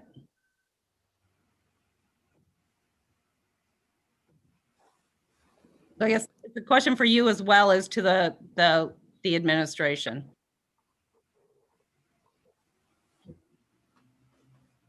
Through you, Mr. President, the amendment is asking for a request for the county executive to consider including the supplemental funeral assistant grant in the general levy. So moving it above the line. In regards to the legality, I cannot answer that. I think that's a question for the administration. Through you, Mr. President, this is County Attorney John Bringawat. As Legislator Roman said, the language of the amendment requests the county executive to consider a change to his proposed 2022 annual budget. So I do not see any legal concern with that language. So through the president to the county attorney, I guess I just don't understand what we're doing here. We're just asking him to think about doing that maybe next year. I mean, if this is what the legislator wants him to do, then why do we need to include that word consider? Through the president, yes, the county executive, it falls within his discretion to determine what to put into his proposed annual budget, which then goes to the legislature, of course. This language would express the sense of the legislature that you would support such a consideration. So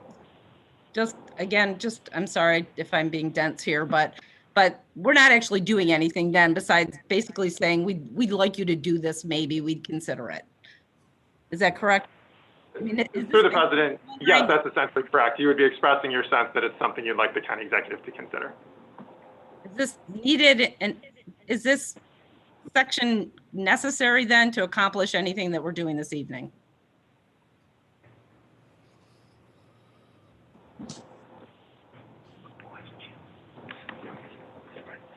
Through you, Mr. President, it is an issue related to this legislation, so it's certainly germane and can be considered by the legislature as part of the amendment. Thank you. I guess the question is, does it change anything, Counselor? I believe that was legislative. Thank you. Is that a better way to put it? Yes, thank you. Legislator Lamar? Legislator Flagler Mitchell. Oh.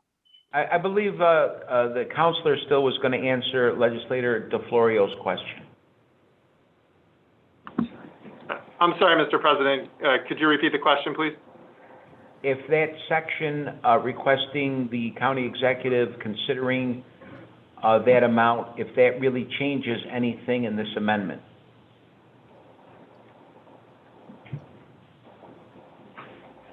Changes the action of the amendment. I believe that's what she wanted to know. Is that correct, Legislator DeFlorio? Correct. Thank you. Is this germane to the legislation in front of us? I mean, I know it's germane, but does it add or subtract anything from what we're voting on tonight?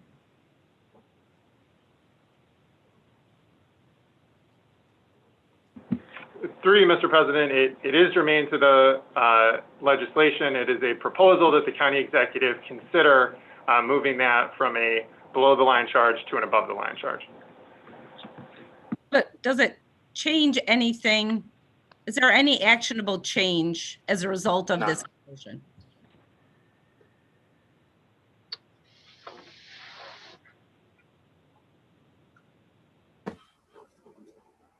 Through you, Mr. President, this is Jeff McCann. That would be up to the legislature to determine.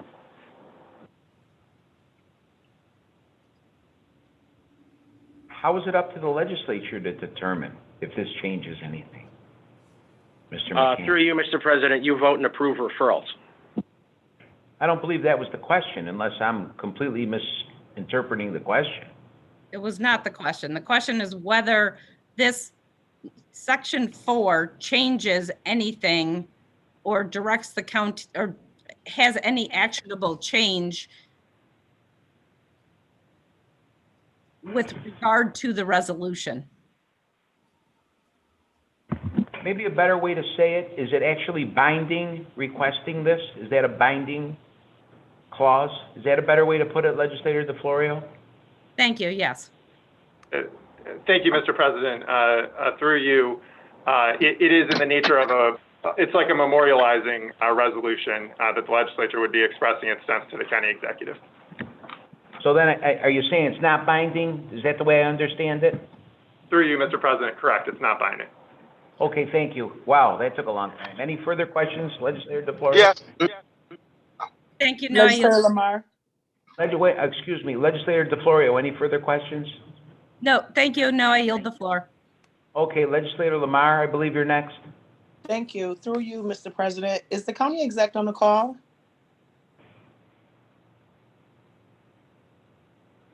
Through you, Mr. President, yes, he's at the meeting. Thank you. And through you, Mr. President, I just want to know if the county exec supports this amendment or if he supports this legislation. I would just like to hear from him and what his thoughts are on this. I have a lot of concerns and I'm sorry, go ahead. I'm sorry, through you, Mr. President, yes, the county executive is supportive of this referral, and he would support the amendment as well. Thank you. Any further discussion? Legislator Mafucci. Legislator Flagler Mitchell, I've been waiting for. Oh, I'm sorry. He did ask me. Just give me a second, Legislator Mafucci. Legislator Flagler Mitchell, I'm sorry. There's so many people talking at the same time. Thank you, Mr. President. Just through you to the administration, you said that 7,000 will help to add more families to the burial cost. Through you, I'm Mr. sorry. President. Through you, Mr. President, yes, the $7,000 is a qualifier. So families who were going to spend $7,000 on a funeral and burial, if the threshold remained at $6,000, they would no longer qualify for the benefit. They would not qualify for the subsidy. So now families can spend up to $7,000 for burial and funeral and still qualify for the subsidy. Thank you, and through you to the administration. So if we was to raise this to 10,000, would y'all be able to handle that as well? Because what it sounds like is that the county really want to help families, and that, you know, in my district, you know, there are many of our family members who have challenges with trying to get funding to bury their loved ones. And if we was at 10,000, and then we take out the language of the fourth piece of the language, that would be sufficient. That would add even more people, right? So you, Mr. President, to the administration. Through the President, I would keep in mind, legislator, that this is for indigent burial. So the goal is to help impoverished families who could not otherwise afford a full funeral and burial for their loved one. The more you increase that threshold, if say, for example, you increase it to 50,000, you may no longer be hitting that population that's intended to benefit from this service. So I think when we think about the qualifier, we have to keep in mind that we're targeting those low-income families, those who could not otherwise afford this. Oh, thank you, thank you. And just to you to the administration, do you believe that 10,000 is too much? Do you think 10,000 would remove us from that threshold? And if so, how about 8,000? I think y'all want to do more, and I want to do as much as we can. And I think we should do an amendment. And since we got the amendments going, I make the amendment that we go to 10,000, the threshold. Because if we're looking to try to add families in this, and I totally is in support of adding families, we take out the language in the fourth dot, because we are asking for consideration. We're saying that this would need to happen. And then we add, I believe, more to try to make sure we cover most of the families, because we do have working poor families. So it sounds like we have an amendment to the amendment. Yeah. Should we would strike the number 7,000 from section 2 and replace it with the number 10,000, and it would strike section 4 and renumber section 5 as section 4. Is there a second? Yes. Who seconded that? Second. Felder. And Legislator Turp. Can we get one of the can we get Ramon, Legislator Ramon, to second it as well, since she made the first motion? Just to you, to the administration. Yes, no. I'm sorry, to you to, I'm sorry, through you to the maker of the second motion. You know, we don't want to, you know, go over her, man. I would like to know if she was second at 10,000 with the rest of us. I think it's very honorable to do that, and I believe we can take care of that. Yeah, I believe that's a good thing. Through you, Mr. President, I was going to ask so that I can see this in writing in some way, shape, or form. I'm not understanding what's happening with 4 and 5. We make an amendment to the amendment. To you, Mr. President. Yes, I'm hearing that. But I'm not seeing it, so I want to be able to see it. Mr. President, Yes, legislator Feller. I would ask Legislator Flag if he would entertain reducing that to 8,000. I don't think we need 10,000. But I would say, let me say this too. I want to say, I got a first and a second on the 10,000. I know.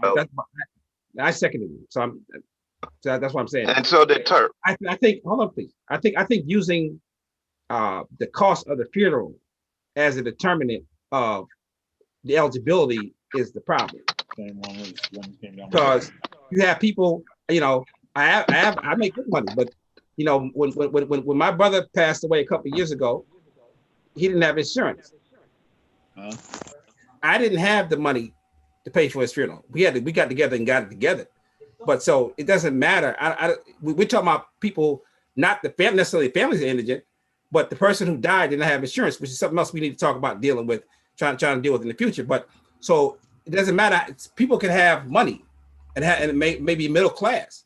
That doesn't mean they can afford to pay for a funeral. And I think we need this. I mean, I don't know if anybody needs a $10,000 funeral, but I do think when you start using the cost of the funeral as a determinant of eligibility, I think it becomes a little skewed, because it's not you're looking at what people have, what people have, and they may have money, but they don't have money for that.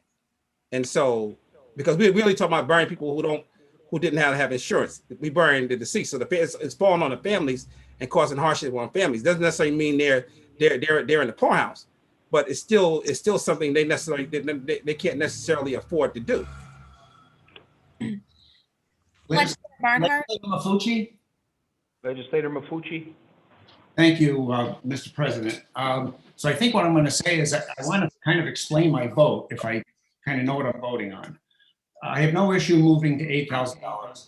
I do want to keep in moving this from below the line charges to above the line. We did that with the snow tax. Below the line charges are very confusing to many residents, not just those residents who live in my districts. So I guess what I'm saying is, at this point, I really don't know what this amendment looks like now, but I would certainly support the 7,000. I want to move this from below the line to above the line, because that makes a lot of sense. It's very difficult to explain to people that below the line charge, because it looks like a town charge, and it's not, it's a county charge. So that's where I stand. Thank you. Legislator Mr. President. Oh, I'm sorry, Rachel. It's okay. Go ahead, Legislator Barnhart. Thank you. Through the president to the administration, I want to circle back to something the Deputy County Executive Corinna Crossdale said about the 10,000. I'm a little confused. Did you mean that if we go up to 10,000, it would backfire on people who need the service? Can you just explain again, what is the administration's position on the 10,000? Would this cause harm to the people who would apply for the service? What is the threshold that would allow people to get the indigent burial service? Through the president, I'm going to start answering the question, and if you don't mind, I'd like to turn it over to Director Reed. I mentioned that this is for low-income families, and they need to qualify for public benefits. We would have to do further research on increasing the threshold to 10,000. I'm not sure what that would do for qualification, but Director Reed can maybe explain a little bit more with regard to how this ties into a public benefit eligibility situation. Legislator Lamar. Oh. Yeah, I just want to add a couple of things. So through the president, again, I think I started by saying that indigent burial is a public assistance benefit. So income and resource requirements exist for this. Increasing the funeral cost, or the limitation on the funeral cost, was meant to ensure that it was indeed an indigent burial. And I just want to explain something about how the calculation is currently made. So interviews happen through our Office of Faith-Based Initiatives. the family of the deceased person fills out an application and they indicate the resources either that the deceased individual had or that the family can contribute to the funeral costs. Right now, the limit is the current limit. And so what happens is the family comes in and the current limit of $1,200, if the deceased person had $200 that in resources, that goes towards the $1,200 full payment and only $1,000 gets paid to the funeral home. So if indeed a family comes in and they're gonna have a $10,000 funeral, if you raise it to 10,000 and they have resources, first of all, the TANF resource limit is 2,000.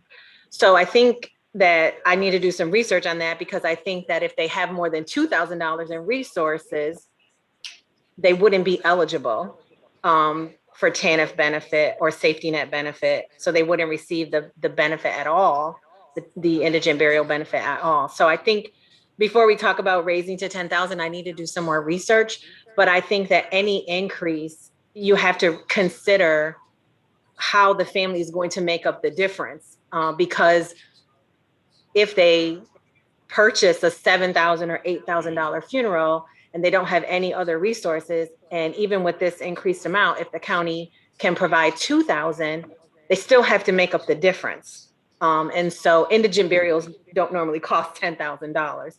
And so I think that's a lot of things to consider in that. If they have resources, those things are going to be deducted. And so if they have the resources to make up the difference for a $10,000 funeral, they're not going to be eligible at all because that's probably going to make them excess resources for the public assistance benefit. So I think, we need to talk a little bit more about that, and I'll have to go back and do some research with the state about how resources are considered for indigent burial benefit. So through the president.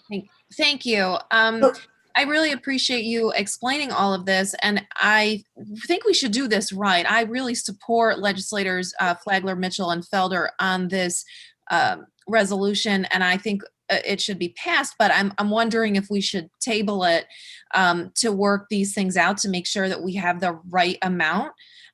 So I'm going to make a motion to table this. Second. Already have a motion on the floor. Motion to table the amendment to the amendment. I don't. We have a second? Who seconded that? Legislator Table. Baines, second. Legislator Baines, second? Point of order, point of order. What's your point of order, Legislator Felder? The main motion is not being considered right now. No, this is a motion to table the second part, the amendment of the amendment. Table an amendment is an irrelevant act. Okay, I don't know how to proceed here to address this issue, so I invite other people, other legislators to make a proper motion to make sure that we address the administration's concerns on this, to make sure that we don't cause harm by putting the $10,000 in there. Okay, well, Mr. President. Yes, who is that? Legislator Flagler Mitchell. Legislator Flagler Mitchell, go ahead. Thank you. Just due to the administration, will 8,000 hurt it?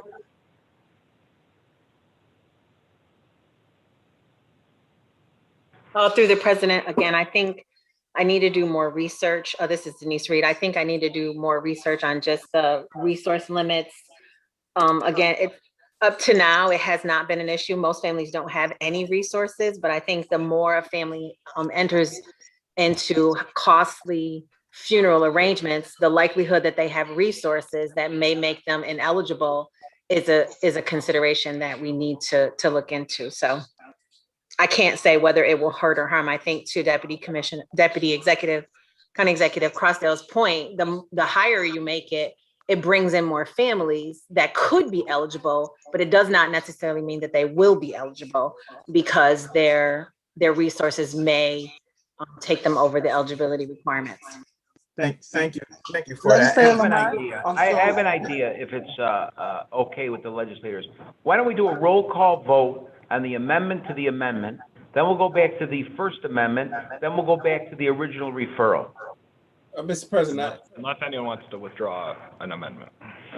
Yeah, that's a good idea, unless anybody wants to withdraw one of their amendments.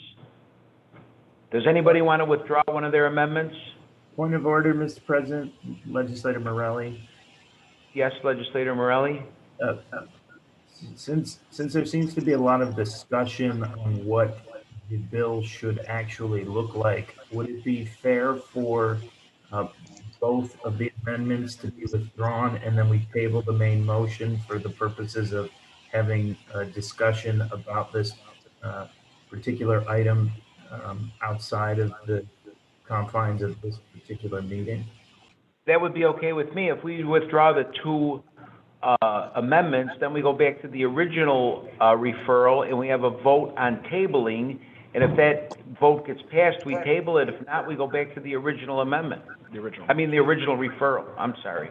Mr. President, I wouldn't entertain tabling the two withdrawing the two amendments, passing the main motion, and then working with the administration on. Well, essentially, if everybody agrees to what I'm saying, and we vote down the second amendment and the first amendment, we'll go back to the original referral, and if we pass it, you'll get your way. Okay. Okay, so let's have a roll call vote. Do any of the make? No, nobody wants to withdraw. Okay, that's fine. So, no, does anybody want to withdraw their amendment right now?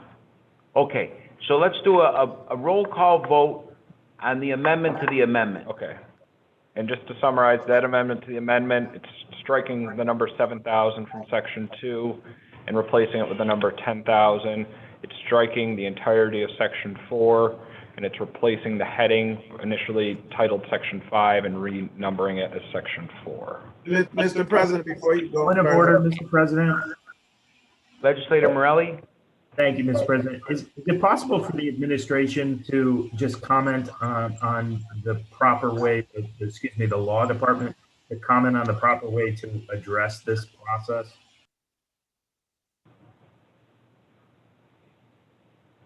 It's up to you. Yeah. Do we have a parliamentarian?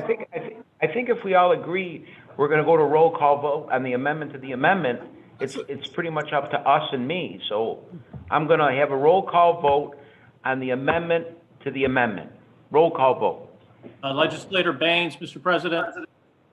We're going to go through the roll call vote, Legislator Baines. I want to speak to that if I may, please. You want to speak to the roll call vote? Yes, Mr. President, thank you. Thank you for your consideration. My concern is that we are now going to be voting on a motion to amend to a motion to amend to an original referral without any understanding of the implications of it. It could indeed. I agree 100%. That's why I'm going to vote no. Mr. President? Wait a minute, Legislator. I withdraw Baines my has the motion. floor. All right, he's withdrawing the motion. Okay, we have with the Legislator Flagler Mitchell has agreed to withdraw his amendment to the amendment. Thank you, Legislator Flagler Mitchell. You're welcome. Now we're going to go back to Legislator Roman's amendment. Any further discussion on her amendment, or do you want to go to a roll call vote? Roll call vote. Roll call vote. Call the question. Roll call vote. Call the question, roll call vote on the Legislator Roman's amendment. Mr. Brew? No. Mr. Brew votes no. Mr. Felder? No. Mr. Felder votes no. Mr. Flagler Mitchell? No. Mr. Flagler Mitchell votes no. Mr. Alcoffer? No. Mr. Alcoffer votes no. Mr. Ansello? No. Mr. Ansello votes no. Ms. Barnhart? Yes. Ms. Barnhart votes yes. Mr. Baroff? Enthusiastic, yes. Mr. Baroff votes yes. Mr. Baines? Yes. Mr. Baines votes yes. Ms. Boyce? Excuse me, Ms. Boyce? No. Ms. Boyce votes no. Mr. Colby? No. Mr. Colby votes no. Mr. Delahanty? No. Mr. Delahanty votes no. Mr. DeFlorio? No. Mr. DeFlorio votes no. Mr. Dondorfer? No. Mr. Dondorfer votes no. Ms. Hassman? Yes. Ms. Hassman votes yes. Mr. Hebert? No. Mr. Hebert votes no. Mr. Keofelasi? No. Mr. Keofelasi votes no. Ms. Lamar? No. Ms. Lamar votes no. Mr. Lee? No. Mr. Lee votes no. Mr. Mafucci? Yes. Mr. Mafucci votes yes. Mr. Marianetti? No. Mr. Marianetti votes no. Mr. Morelli? Yes. Mr. Morelli votes yes. Ms. Roman? Yes. Ms. Roman votes yes. Ms. Smith? No. Ms. Smith votes no. Ms. Taylor? No. Ms. Taylor votes no. Mr. Terp? No. Mr. Terp votes no. Mr. Wilcox? Yes. Mr. Wilcox votes yes. Mr. Wilt? No. Mr. Wilt votes no. Mr. Udelson? Yes. Mr. Udelson votes yes. President Carbone? No. President Carbone votes yes. 9 to 20, the motion to amend fails. Can we have a Mr. vote now? President. on Oh, the question original- on the original motion. Pardon, what was that, Legislator Colby? Call the question for a vote. Thank you very much. Roll call vote on the original referral. So, clerk, if we're calling the question, we need a vote on the motion to call the question. Moved by Legislator Colby. Is there a second? Brew. Second by Legislator Brew. Mr. Brew, to put the question, to move the Yes. question. Yes. Mr. Brew votes yes. Mr. Felder? Yes. Mr. Felder votes yes. Mr. Flagler Mitchell? Yes. Mr. Flagler Mitchell votes yes. Mr. Alcoffer? Yes. Mr. Alcoffer votes yes. Mr. Ansello? Yes. Mr. Ansello votes yes. Ms. Barnhart? I'm sorry, yes. Ms. Barnhart votes yes. Mr. Baroth? Yes. Mr. Baroth votes yes. Mr. Baines? Yes. Mr. Baines votes yes. Ms. Boyce? Yes. Ms. Boyce votes yes. Mr. Colby? Yes. Mr. Colby votes yes. Mr. Delahanty? Yes. Mr. Delahanty votes yes. Mr. DeFlorio? Yes. Mr. DeFlorio votes yes. Mr. Dondorfer? Yes. Mr. Dondorfer votes yes. Ms. Hassman? Yes. Ms. Hassman votes yes. Mr. Hebert? Yes. Mr. Hebert votes yes. Mr. Keofelasi? Yes. Mr. Keofelasi votes yes. Ms. Lamar? Yes. Ms. Lamar votes yes. Mr. Lee? Yes. Mr. Lee votes yes. Mr. Mafucci? Yes. Mr. Mafucci votes yes. Mr. Marianetti? Yes. Mr. Marianetti votes yes. Mr. Morelli? Yes. Mr. Morelli votes yes. Ms. Roman? Yes, and I look forward to voting on an amendment similar. Roman votes yes. proposal Ms. Similar Smith? to the one we just said no to. Ms. Smith? Yes.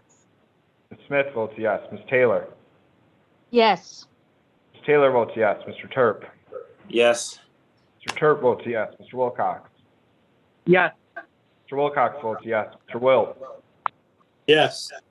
Mr. Wilt votes yes. Mr. Udelson? Yes. Mr. Udelson votes yes. President Carbone? Yes.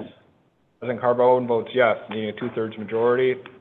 The motion to move the question is adopted. To the main question, Mr. Brew? Do we need to do a roll call vote? Oh. All in favor of the Dignified Indigent Burial Act, say aye. Aye. Aye. Aye. Is there any opposed? Any opposed? Item carries. Thank you. Next item.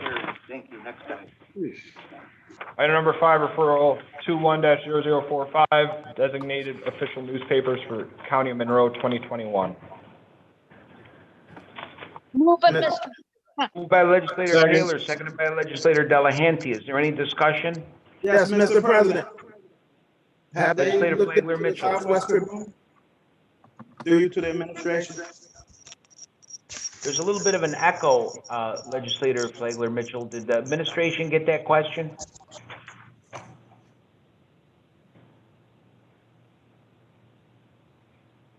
Did anybody in the administration get Legislator Flagler Mitchell's question? I'm sorry, Mr. President, could the legislator repeat that? Yes, just through you to the administration. Have y'all touched bases with the Southwest Tribune? Through the president, this is Laura Smith, Chief Deputy County Attorney. This was reported back to the legislature in our memo of earlier this week, but I'm happy to report that we also looked into it. The Southwest Tribune is published 24 publications a year, and the requirement under general construction law is a weekly publication. So it does not meet the definition under general construction law for an official newspaper. Just through you to the administration. Thank you. Just through you to the administration, have y'all touched bases with the owners of the paper? I confirmed this on their website, that they have 24 publications a year. Okay. And just through you to the administration, and you just looked at our website, right? Correct, that showed how many publications that they have a year for print. Okay, thank you so much. Appreciate it. Any further discussion on this? President, Yes.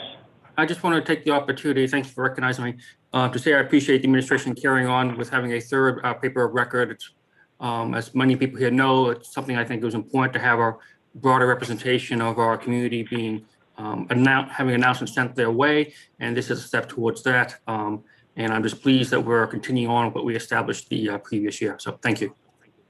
Thank you. Any further discussion on this? Seeing none, all in favor say aye. Aye. Aye. Aye. Any opposed? Item carries. Number 6. Item number 6, referral 21-0046, classification of action, determination of significance pursuant to State Environmental Quality Review Act for acceptance of 2 grants from the Oswego County Soil and Water Conservation District for the Water Quality Program and authorizing contract with Monroe County Soil and Water Conservation District. Move it, Mr. President. Moved by Legislator Dondorfer, seconded by Legislator Wilt. Is there any discussion on this? Seeing none, all in favor say aye. Aye. Any opposed? Item carries. Number 7. Item number 7, referral 21-0047, accepting 2 grants from Oswego County Soil and Water Conservation District for Water Quality Program and authorizing contract with Monroe County Soil and Water Conservation District. Move it, Mr. President. Moved by Legislator Dondorfer, seconded by Legislator Delahanty. Is there any discussion? Seeing none, all in favor say aye. Aye. Aye. Any opposed? Any opposed? Item carries. Next. Item number 8, referral 21-0048.BR, resolution authorizing the issuance of $7,100,000 bonds of the County of Monroe, New York to finance the cost of the reconstruction and upgrading of the 2nd and 3rd floors of the public safety building in and for said county at an estimated maximum cost of $7,100,000 and superseding the bond resolution adopted on December 10th, 2019, resolution number 331 of 2019. Move it, Mr. President. Legislator Dondorfer, seconded by Legislator Delahanty. Is there any discussion? Seeing none, all in favor say aye. Aye. Any opposed? Item carries. Number 9. Item number 9, referral 21-0050, amending resolution 270 of 2019 as amended by resolution 31 of 2020, authorizing contract with Securus Technologies, Inc. to collect telephone calls at no cost to inmates at the Monroe County Jail and Andrew P. Maloney Star Academy, formerly known as the Monroe Correctional Facility. Move it. Moved by Legislator Boyce, seconded by Legislator Delahanty. Is there any discussion? Legislator Barnhart. Legislator Barnhart. Thank you. I just want to again thank Sheriff Baxter and Under Sheriff Brown for their work on making phone calls accessible to inmates. When I approached them with this idea, they came up with this plan. It's imperative that incarcerated individuals maintain community ties in order for their well-being and successful reentry. Their families are the ones who bear the cost for these calls, and this plan will save families about $30 a month. Using the telephone trust fund to pay for these calls is appropriate. These funds were collected from past calls, and the fund will be maintained from future calls. I do not believe that we should be profiting from incarceration at all, but this is a giant step in the right direction. The activists in our community who work so hard to shine a light on injustice in the criminal justice system deserve a lot of credit for the important action we are taking. So much has changed in just 1 year. So thank you to everyone who is supporting this legislation. Thank you. Any further discussion? Seeing none, all in favor say aye. Aye. Any opposed? Item carries. Next. Item number 10, referral 21-0051, accepting grant from the United States Department of Homeland Security Investigations, Rochester Division for State and Local Overtime. Move it, Mr. President. Second. By Legislator Boyce, seconded by Legislator Delahanty. Is there any discussion? Seeing none, all in favor say aye. Aye. Any opposed? Item carries. Next item. Item number 11, referral 21-0052, authorizing intermunicipal agreements with the Yates and Chautauqua counties for reimbursement to Monroe County Sheriff's Office for provision of security and transportation services for inmates of Yates and Chautauqua counties at Rochester Psychiatric Center. Move it, Mr. President. Moved by legislator Boyce, seconded by legislator Ansello and legislator Delahanty. Is there any discussion? Seeing none, all in favor say aye. Aye. Aye. Any opposed? Item carries. Number 12. Item number 12, referral 21-0053, amending resolution 352 of 2019 to accept additional funding and extending time period for aid to localities grant from New York State Division of Criminal Justice Services for the Office of the District Attorney and Public Defender. Moved by legislator Boyce, seconded by legislator Delahanty. Is there any discussion? Great. All in favor say aye. Aye. Any opposed? Item carries. Next item. Item number 13, referral 21-0054, accepting grant from New York State Office of Indigent Legal Services for the Office of Public Defender and Conflict Defender for Caseload Reduction Program. Move it, Mr. President. Second. Moved by legislator Boyce, seconded by legislator Delahanty. Is there any discussion? Yes, Mr. President. Yes. Just That through you legislator to the Flagler adminis- Mitchell? Yes, legislator Flagler Mitchell. Yes, thank you. Just through you to the administration. Are there any positions in the public defender office that is not filled?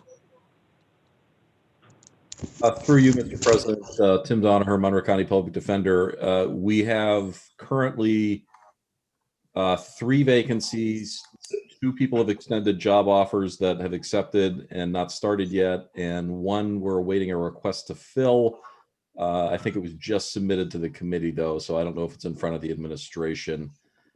We have, for those are the attorney spots, and then we're just starting interviewing for 2 legal secretary 2 positions that are vacant, and 2 part-time paralegal positions that are vacant, and 1 full-time paralegal position that's vacant. Thank you. And through you to the administration, these vacant positions, they're already budgeted in the budget, right? Through you, Mr. President, that is correct. And just through you to the administration, did you say you have to get approval for these positions, or these are positions you can just hire because you got them? Through you, Mr. President, whenever there's a vacancy in our department, we had submit to receive what's called a request to fill approval. I don't understand the process once we submit that request, but we do expeditiously receive approval to fill our vacancies. I just don't know for the latest attorney resignation whether we met the deadline for the next RTF committee meeting. So I just don't know the status of that latest vacancy. Thank you. Just to you to the administration, Mr. President. So who make the approval of these positions that you can't fill if you need to? Through you, Mr. President, I'm sorry, I didn't hear that whole question. Could you repeat it, please, legislator? Yes, thank you. Just through you to the administration, who make the approval for you to be able to fill a position? In my mind, that you should be able to fill because you got it in the budget already. You already got positions in the budget already. Who make that determination? Through you, Mr. President. Through you, Mr. President, we submit what's called a request to fill application. It's handled by somebody in the administration, and I do have to say we do get them filled regularly. There's not really a delay, but I don't know the process and who makes the ultimate determination. Thank you. So this is what, thank you. Mr. President, through you to the county exec, who is responsible for filling the 3 vacant positions? Who make that determination, and why aren't they filled when we know we got a backlog of people who is not getting proper services with the public defender's office? To you, the county exec. Through you, Mr. President, the request to fill process, the committee is consisted of members of the Human Resources Department and the Budget Department, and it is an administrative process to make sure that there are funds available for the positions that are requested, and that it is something that's actually authorized in the budget. I would characterize it as a dotting of the I's and crossing of the T's. And Mr. Danaher has indicated that process is done expeditiously, which is different than it has been in the past. In the past, it was used as a means to create an artificial vacancy factor for different departments. That's something we do not do, and the turnaround is usually within a matter of a couple weeks. And again, it's administrative just to make sure that there's funding for the positions. Thank you, Jeff. I really thank you for answering that. I did ask to hear from the county executive, through you, Mr. President, to the administration. I know you speak a lot on his behalf, but I'm speaking on behalf of my constituents who are calling me and don't have the proper calls back from the public defender's office. And one of the reasons is because we got 3 vacancies that have to be through some type of process of approval. So I just, want to hear from the county executive if that's possible. I don't know if that's a rule that you have to speak for him or not, but I would like to hear from myself. So to you, Mr. President, to the county exec, can we get a promise that these 3 positions will be filled immediately, as well as giving Tim the power to be able to hire in such a critical position that affects many folks in my community. I've been going door to door, and these are some of the issues that we are dealing with. Through you to the county executive.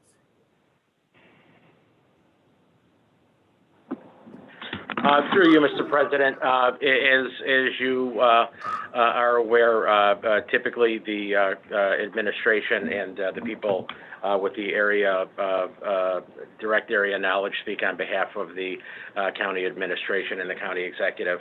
I can say that I believe Mr. Danaher said that 2 of the positions have already been authorized to fill. I will check on the status of the 3rd one, and I will make sure that and guarantee you that will be filled expeditiously, and we will look into that in the morning. Thank you, Jeff. And can you please contact me when that is done? A call would be fine. Actually, in writing will work even better for me. Can't play around when it comes to the public defender's office. That's the place where folks that can't afford a lawyer get the representation that they need. And at the end of the day, we have to make sure, us as county legislators, and make sure everything is equitable when it comes to making sure folks are being represented properly. And I know that, and I got much confidence in him and being in his staff, and to be able to select the folks and not have to go and get permission on a position that we have already, or positions that we have already approved in the budget. I don't understand why it have to go through that process. It don't sound to me, it don't make sense to me. Maybe you can help me understand that as well, because I don't understand why we have to go through a process to fill positions for people, for lawyers, for folks who cannot afford a lawyer. Thank you. Legislator Lamar. Legislator Lamar, you have the Thank floor. you. Thank you, Mr. President. Through you, I just want to say thank you to Mr. Danaher for keeping his word. We talked extensively, especially at the end of last year, about the caseload of the current public defenders and how sometimes they're not able to adequately represent their the people who come before them because of the lack of staffing. And we also talked about when the money was available to hire people in that department, that we would make sure that we would do exactly that. So I appreciate you, Mr. Danaher, for keeping your word and to continuously look to move the public defender's office forward into 2021 and not keeping it stagnant or relying on the past practices. I encourage you to keep pushing forward, and we will get the work done for the betterment of this community. Thank you. Thank you.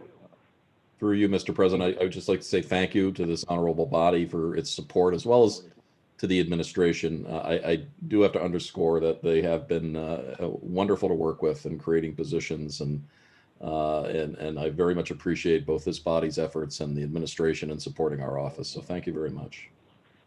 Thank you. Any further discussion? Seeing none, all in favor say aye. Aye. Aye. Any opposed? Item carries. Next item. Item number 14, referral 21-0055, accepting grant from Transportation Security Administration to continue a partnership with Monroe County Sheriff's Office for the National Explosive Detection K-9 Team Program. Move it, Mr. President.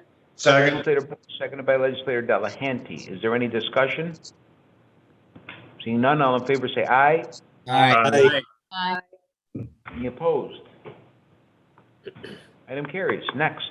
Item number 15, referral 21-0056, adoption of Monroe County Sheriff's Plan pursuant to New York State Executive Order 203.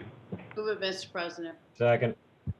Moved by legislator Boyce, seconded by legislator Dondorfer. Is there any discussion? Yes, Legislator Boyce. Legislator Boyce. Yes, I just wanted to, through the president, to the Monroe County Sheriff's Department in particular, Mike Fowler, for doing a stellar job on creating this plan in order to fulfill the obligations under Order 203. He and his staff did an amazing job, and I believe that they listened to the community and will move forward in the best way they can. So thank you so much. Thank you. Any further discussion? Seeing none, all in favor say aye. Aye. Aye. Any opposed? Carries. Next item. Item number 16, referral 21-0057, approving public employees blanket bond for Genesee Finger Lakes Regional Planning Council. Move it, Mr. President. Second. By legislator Wilt, seconded by legislator Delahanty. Is there any discussion? Seeing none, all in favor say aye. Aye. Any opposed? Carries. Next item, 17. Item number 17, referral 21-0058, authorizing annual contribution to Genesee Finger Lakes Regional Planning Council. Move it, Mr. President. Moved by legislator Wilt, seconded by legislator Delahanty. Is there any discussion? Seeing none, all in favor say aye. Aye. Any opposed? Item carries. Next item. Item number 18, referral 21-0059, accepting grant from Genesee Transportation Council for land use project. Move it, Mr. President. By legislator Wilt, seconded by legislator Delahanty. Is there any discussion? Seeing none, all in favor say aye. Aye. Aye. Any opposed? Item carries. Next item. Item number 19, referral 21-0060, authorizing contract with Keeler Construction Company, Inc. for construction services for the 2021 highway maintenance project in the towns of Greece, Parma, Arundequoit, and the city of Rochester. Move it, Mr. President. Legislator Colby, seconded by legislator Delahanty. Is there any discussion? Seeing none, all in favor say aye. Aye. Any opposed? Item carries. Next item, 20. Item number 20, referral 21-0061, authorizing a contract with CP Ward, Inc. for the construction services for Elm Grove Road Culvert Project over Round Creek tributary in the town of Gates.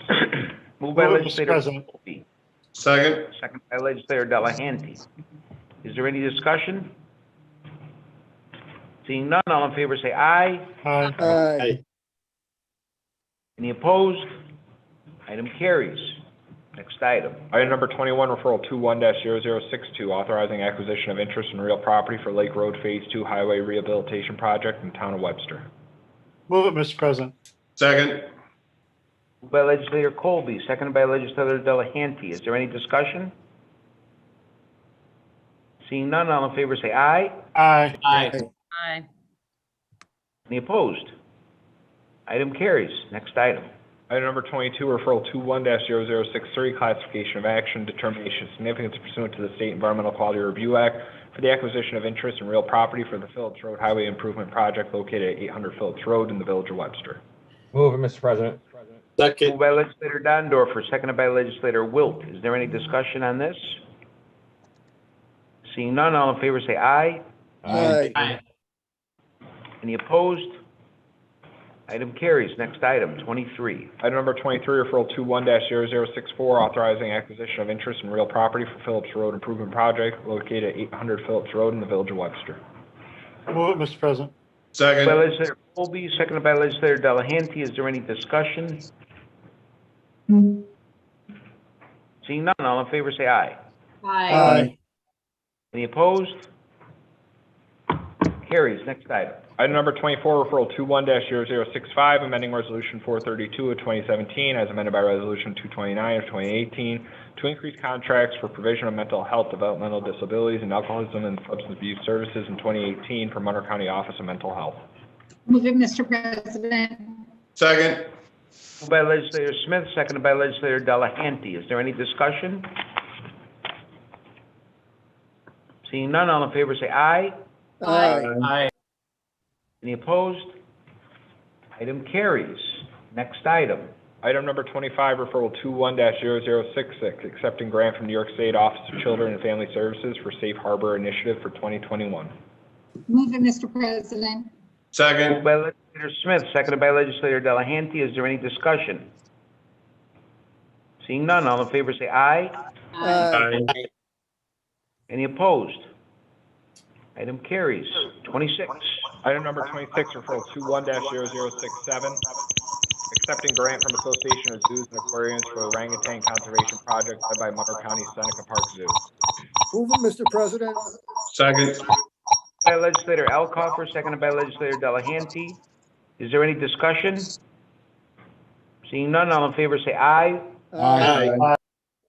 Any opposed? Item carries. Next. Item number 27, referral 68, authorizing intermunicipal agreement with the City of Rochester Police Department for traffic control services at Frontier Field. Move it, Mr. President. Moved Second. by legislator Ansello, seconded by legislator Delahanty. Is there any discussion? Legislator Dondorfer. I'd just like to declare my interest. I work for the Rochester Police Department. Thank you.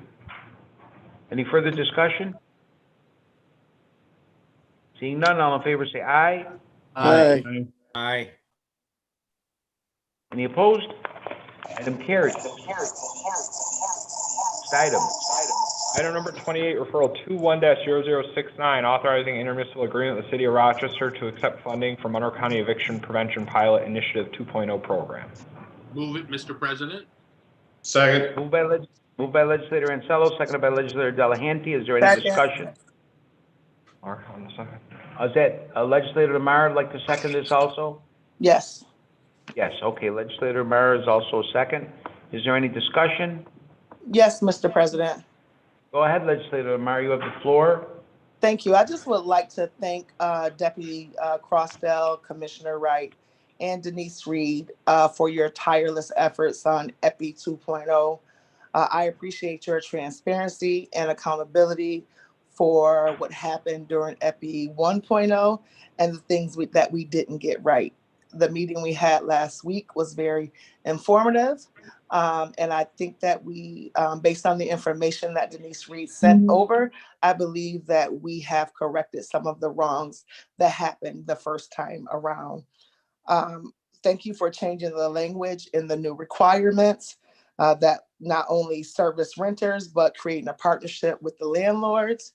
And I also noticed that one of the requirements that was very detrimental to the most vulnerable population was if they weren't able to pay their rent the next month after we kicked in, that they wouldn't be eligible. But by changing that language, that would service them up to 12 months, whether it was before or after, I think we would really be able to do a great job at servicing the most vulnerable population. So I thank you for your time and your effort that you're putting into this, and thank you for looking ahead and really being committed to doing the best work for this community. Thank you. Thank you. Any further discussion? Legislator Colby. Legislator Colby. I would like to echo Lamar's statement about the conference call we had with the administration. They sure cleared up a lot of the misinformation that I had. but I still want to get some things on the record to make sure everybody understands what was said at that meeting that we had. In EP1, you selected, I think you said 7 or 8, what you call CBOs, I believe, and you released contracts. Those contracts did not come before the county ledge, and I believe there's 2 ways you could have done that. One way is through emergency order, executive order, or the other one, I think, isn't there some way that the director can issue certain types of contracts without getting legislative approval? Can you tell me if that is the case, and is that the venue you use to award those contracts in EP1? Through the president to the administration.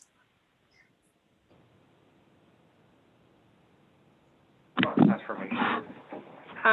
Through the president, we went through the procurement process to select the vendors, community-based organizations, AKA CBOs. Once the decision is made as to who we're going to contract with, the contract is entered into and signed off by the commissioner of the local Department of Social Services.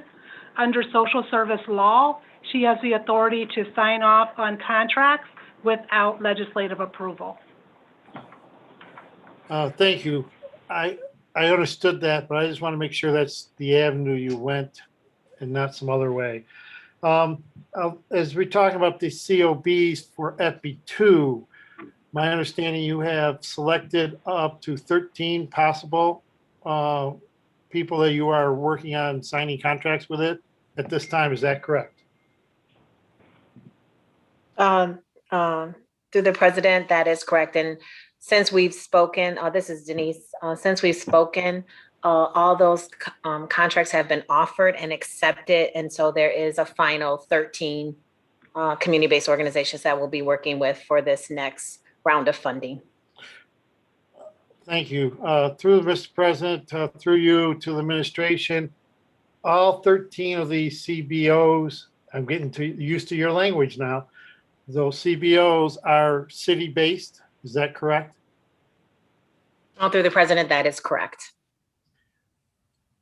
Have any of these CBOs, through you, Mr. President, to the administration, have any of them had any experience working with the poor populations out in the suburbs? Through the president, I think I provided a list of the zip codes that were served in EP1. Of the 13, 9 of the agencies, 7 that we had official contracts with, 2 that served in another capacity for the first round of funding, are also going to participate in the second round of funding. And so they did serve, their service in EP1 was not exclusive to the city, while it was predominantly to city residents. They do serve individuals from any zip code, with the exception of one agency who is restricted to Emma Beechwood. The rest of the agencies can serve anyone. They don't have any geographical limitations on serving individuals.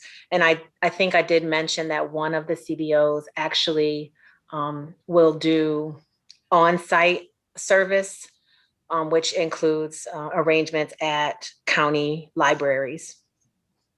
And then I will add that in this new, in the new funding, it does not require face-to-face interviews. So while these CBOs are based in the city, people will be able to receive assistance online, by telephone, to submit documents by email. And so their ability to, or if they don't have the ability to travel into the city to go and receive services at an actual CBO, there will be lots of avenues to be able to access the funding without having to do so. Thank you. Well, through you, Mr. President, I guess a better way for me to ask this question, is it fair to say that these agencies or these CBOs have traditionally worked and their base audience is city-based residents, through you, Mr. President, to the administration. Through the president, that's fair. But I guess my concern is, through you, Mr. President, is that some other legislator told me recently that the need for this type of funding doesn't stop at city lines. We have these needs out in the county throughout, and there is a concern that these agencies don't have a good rapport with the rest of the county. So there's a big miss of populations that is being missed the opportunity for the access to these funds. And I encourage the county to figure out how to outreach to the outer areas and not just in the city, because as these funds were awarded, the 15 plus million is awarded for all county residents, not just city-based residents. And the city already have another chunk of money that we're including in this. So I just don't want to see us just concentrate on the city. We have trailer parks and other type areas that have many disadvantaged people living in that needs this type of outreach. At this time, I yield the floor back. I might have some other questions later. Thank you, Mr. President. Through the president, just one point of clarification. I agree with the legislator that absolutely these funds are to serve our low-income Monroe County residents. We do tend to find the highest concentrations of poverty in the city of Rochester. However, many of the residents who are low income, who live in the municipalities outside of the city of Rochester, also utilize the services that are overseen by Director Reed and Commissioner Wright. So many of those individuals will know how to access those services because they're already connected to our system. Looking at the zip codes that were served through EPI 1.0, of the 42 zip codes that exist in Monroe County, residents in 37 of those zip codes utilize the services of EPI 1.0. As Legislator Lamar pointed out, the parameters have been softened with EPI 2.0, so the expectation is that we'll see more individuals throughout the county of Monroe utilizing this service.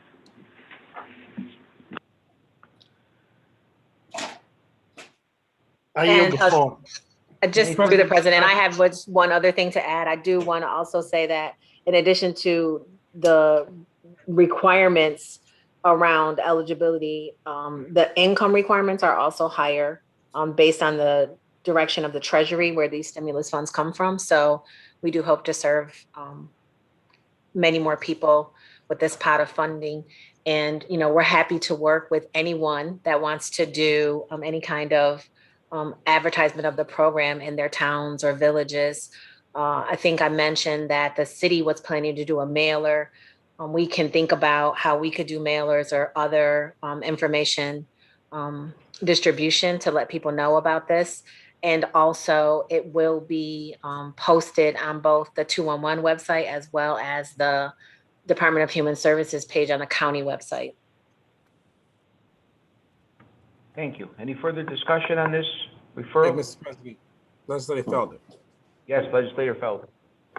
So does the administration, do you have a plan through you, Mr. President, is there a plan, is there a marketing plan for this to make sure that people around the county know about this program and in the city? But I'm sure the city's going to do their job.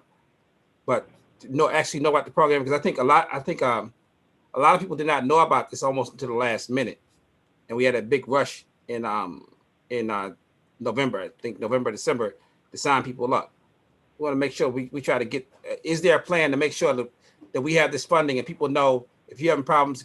Because it not only affects, in this case, not only affects the renters, it also affects the landlords. A lot of landlords are going without money, and we have some landlords who are rich and got a lot of properties. There's some landlords, they really depend on the income they receive from their rental properties, and if their tenants aren't paying rent, they're not making any money, and it becomes a hardship for them. So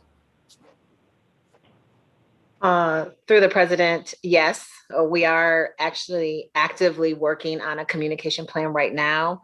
We are receiving program management assistance for this program from both CCSI as well as systems integration. And there is a group that has formed that is working on a communication plan along with county communications and city communications that will be probably kicked off in early April. For this program, we have a soft launch of March 22nd with an official launch the following week, and then press after that. To Legislator Lamar's point, because we learned some lessons from the first EPI, and if you do press before you're fully ready to accept the referrals, you start off with a backlog. And so we're not going to do the official press and announcements until a week after we start, so that we're sure that all the pieces are in place and have been working for a good week or so and worked out any kinks before we actually have a big press release for the information for the program. One more question. Through you to the administration, are you working with any tenant advocacy organizations who are like the Rochester Tenant Union and else people to try to get the information out? They know that they can help their people. Yeah, through the president, I do believe that there is a meeting with the RMAPI CAC. I can't remember what it stands for right now, but the Community Advisory Council, I think that's what that stands for, as well as the Rochester Tenants Union in early April.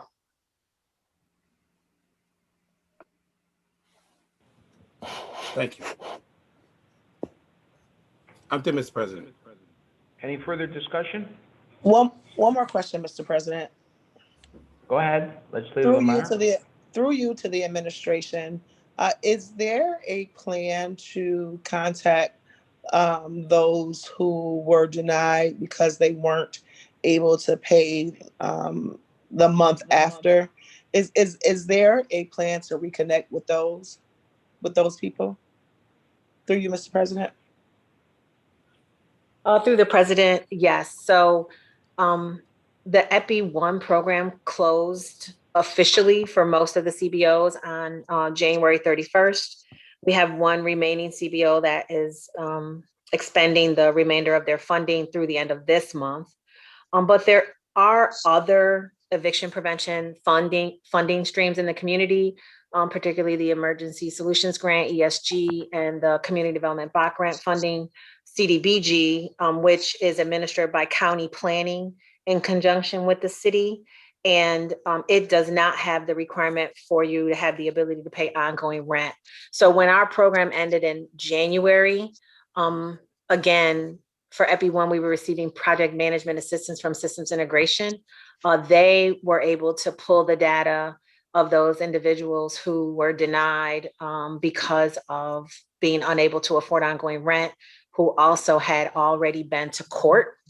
And those people have been already reconnected with and served through ESG and CDBG funding at the Catholic Family Center.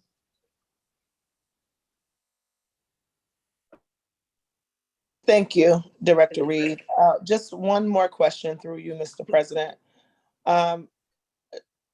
Director Reed, if you could just speak to, there was some confusion with 211 because that's how residents were accessing this service. Can you just speak to the fact of what's been done with 211 in order to create accessibility to EPI 2? Yes, through the president. So we did hear a lot of feedback from EPI 1 that entry into the program exclusively through 211 provided some delays, some backlog. Again, the press was released for that before we were fully ready to launch, and it created a backlog where there were hour wait times on 211. And it was the only way that a person could get screened into EPI 1. So for EPI 2, we've had several meetings with 211 in preparation for the launch. They have several new projects that they have brought on, which, you know, brought some concern to us about whether or not they would be able to handle the capacity. But they have also done a considerable amount of hiring. They hired a cohort of new people that started last week that will be exclusive to EPI and as well as the remainder of their staff available. So they feel confident that they can manage it. It will be something that we'll be watching very closely, and it will not be the only way that an individual can get into the EPI2 workflow. So agencies will be able to serve individuals that they're already working with. They can take referrals from other agencies. And if we go back to speaking about assisting people outside of the county, you know, we could look at forming relationships with certain suburban-based community organizations that could do direct referrals to certain agencies. So we can think about things like that as a way for people to get into the system, but it does not have to be exclusively through 211 in the EPI2 process. And so we hope that that will take some of the backlog out of that entryway, and also the commitment from 211 that they have additional staff. I learned yesterday, because we're doing training on the platform, the technology platform. I learned yesterday that there's about 45 telecounselors at 211 that will be trained on our platform to accept these referrals. So we're confident that it will be a better experience, but I don't want to give the impression that there won't be wait times. We know that the need is great. To Legislator Felder's concerns, landlords are suffering. Tenants are suffering. We did a survey with landlords a couple of weeks ago, and landlords are hurting. So we know that when this program opens, there will be a huge demand. And so we do expect some oversubscription in the beginning, but we are doing everything that we can to try to make it an accessible process. And one of the things that we implemented is that each CBO has to contact the tenant, even if only to say, I have received your referral from 211 within 5 business days. And so we hope that that will help people who are waiting understand that there's a time frame and that their referral has been received and it will be acted on as soon as the CBO has the possibility to. Through the president. Thank you. Thank you, Director Reed. And through you, Mr. President, just one more thing. I think last week we also talked about homeowners who do not have a mortgage, but may be behind on their taxes, who are in jeopardy of losing their home. What is the alternative for them? Through the president. So in EPI1, we used money that was designated from the CARES Act to the county. And the CFO was generous to give us that allotment of money that we used for both eviction prevention and mortgage relief. However, this EPI2 funding is from the stimulus that was passed at the end of December, and it's guided by Treasury guidance, which does not allow for mortgage arrears. That's specific in the federal legislation. We don't have the discretion locally to add mortgage arrears to this process. Similar to the conversation we had about indigent burials, public benefits also could cover taxes. So individuals who don't have a mortgage and are behind on taxes could apply for public assistance for help in paying those back taxes. They would have to meet the public assistance eligibility guidelines for both income and resources.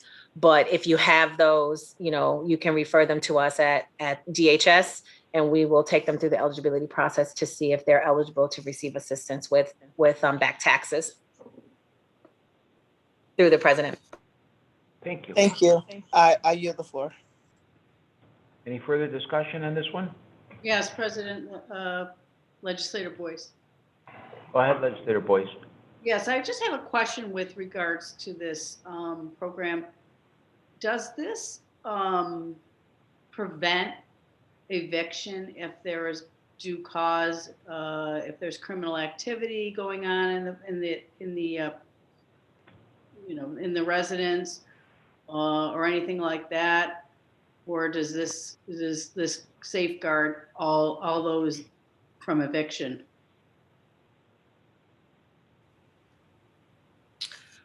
Through the president, so the Treasury guidance has 3 qualifying eligibility indicators. One is that you have rental arrears that are due to a decrease in income, an increase in expenses, or the receipt of unemployment. And so it has to be COVID related.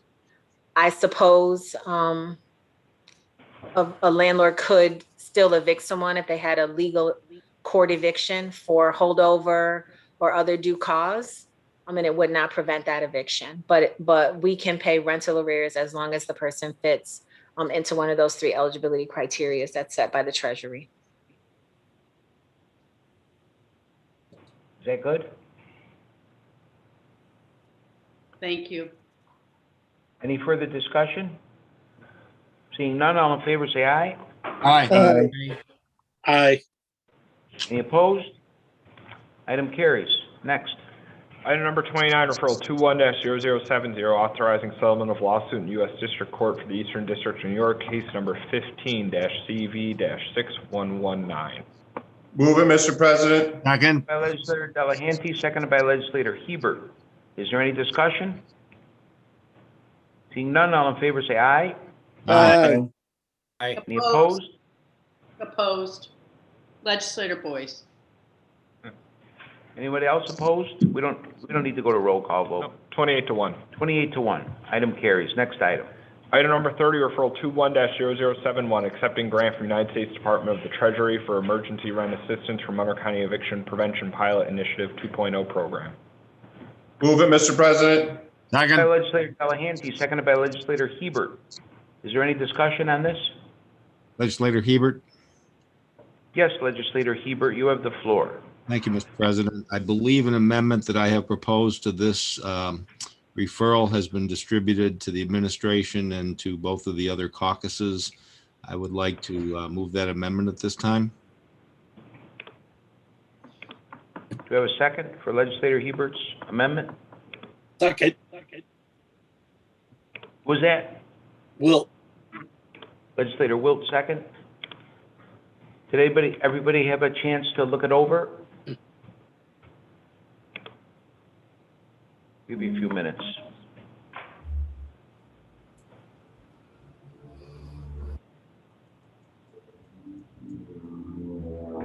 You had this, right? Okay. So now. Any discussion on the amendment?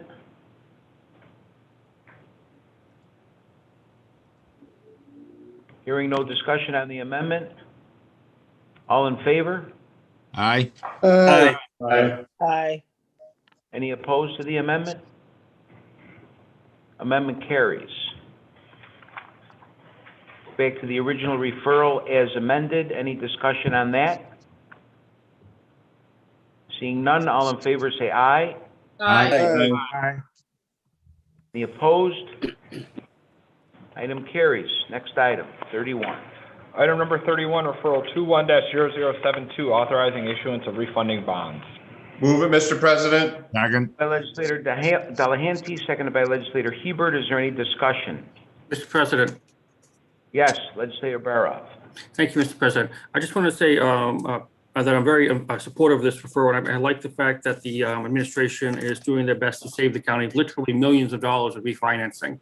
I hope to see more of these moving forward as long as the interest rates stay low. I have no doubt that if that's possible, it will continue, but it really is a big deal. I mean, we're literally saving millions of dollars just by refinancing. It's a total no-brainer. So I'm very excited about this. Thank you. Thank you. Any further discussion on this? Seeing none, all in favor say aye. Aye. Any opposed? Item carries. Next. Item number 32, referral 21-0072.BR, resolution authorizing the issuance pursuant to section 90.10 of the local finance law of refunding bonds of the County of Monroe, New York, to be designated substantially public improvement refunding serial bonds and providing for other matters in relation thereto and the payment of the bonds to be refunded thereby. Very good. Moved by legislator Hebert. Second. Seconded by legislator Delahanty. Is there any discussion? Seeing none, all in favor say aye. Aye. Aye. Any opposed? Good. Item carries. 33. Item number 33, referral 21-0073, amending resolution 273 of 2014 to increase the contract with Health Economics Group, Inc. for third-party administration of Monroe County self-insured employee retiree dental insurance plan. Move it, Mr. President. By legislator Delahanty, seconded by legislator Hebert. Is there any discussion? All in favor say aye. Aye.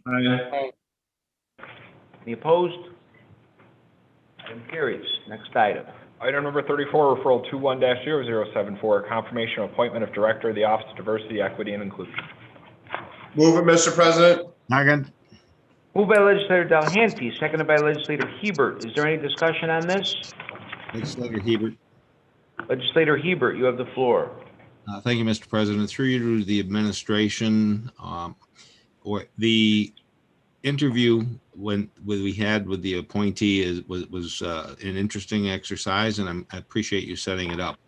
I have a couple of follow-on questions. During that interview, I had asked the appointee if she was aware, based on her questions, of the requirements of civil service law, and at that time she was not.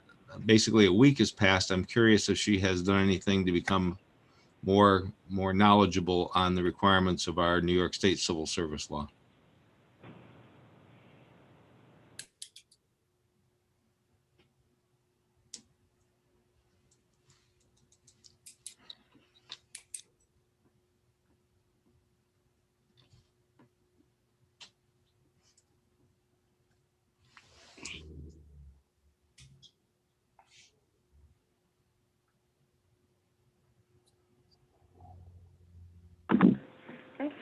Through you, Mr. President, this is Deanna Kimbrell, and to answer that question, I will be working with HR to learn more about the civil service process as well as other departments in the way in which the process is implemented.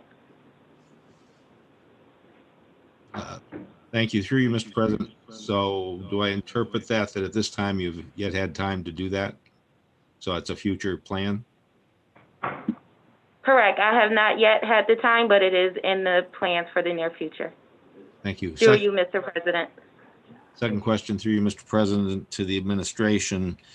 During the interview, we asked Ms. Kimbrell about her private consulting business and her plans on operations. At that time, I believe she indicated that she would not take any new engagements for the remainder of 2021, but that come 2022, she was open to doing so. Am I characterizing that correctly? Through you, Mr. President, that is correct. Just depending on the bandwidth that I have when 2022 arises, then I will be able to make that assessment. And through you, Mr. President, to the appointee, I guess, you stated to us the current engagements that you had going. Could you just restate those for the entire body? Because only a few of us were able to make the interview. Point of information. Yes, legislator Barra? I'm not entirely sure that it's appropriate to be asking questions about her private businesses in a public forum such as this, as opposed to an interview process. Could we have a response to my point of information from the parliamentarian, please? I'm just concerned about sharing information that shouldn't be shared.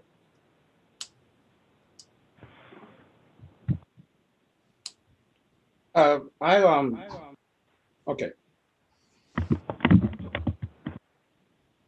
I believe it's the legislature that has to determine any conflicts with the appointee. So I don't think it's a violation for her to answer that question.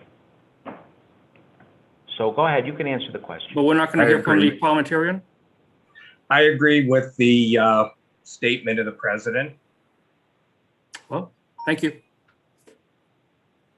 Mr. President, I would just say, I would just say that, she is going to be a public employee. So any potential conflict of interest are something that needs to be, that do need to be addressed. Okay, thank you. I think we've determined that. You can answer that question, please. Through you, Mr. President, as I stated in the interview, I have one client on retainer, which is a company called Green Spark Solar out of Ontario County. Through you, Mr. President. Thank you. Thank you, Does that Mr. answer your question, Legislator Hebert? Partially, but I thank you. I yield the floor. Any further discussion on this? Mr. President? Florio? Yes, Legislator Flagler Mitchell. Oh, she could go before me. I think I heard her before me. Who wanted that? Legislator DeFlorio? Okay, Legislator DeFlorio, you have the floor. Thank you. Through the president to, actually to the administration, just a point of, I guess, clarification in terms of our hiring process and contractual process with a department head.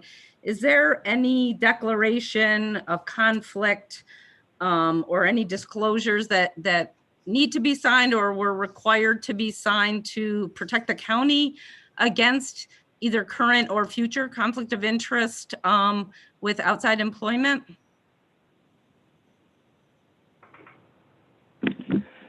Through you, Mr. President, the administration, county government has a form that is referred to as a dual employment form that is required of any county employee who has outside employment from the county. And Dr. Kimbrell has filled out that form, and it has been approved by the administration. Thank you. And then just to further clarify through the president to the administration, would that form then, I'm assuming, need to be updated if additional clients were taken on in the future? Through you, Mr. President, yes, it would. Thank you. And then just one other question through the president to Ms. Kimbrell. Again, and I thank you for your time and agreeing to meet with us last week.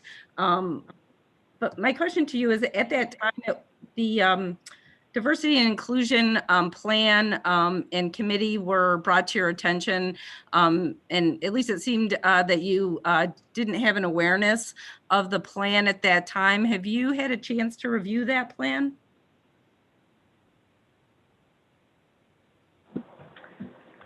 Through you, Mr. President, I'm unsure of which plan you are referring to. Are you referring to the Diversity Action Plan?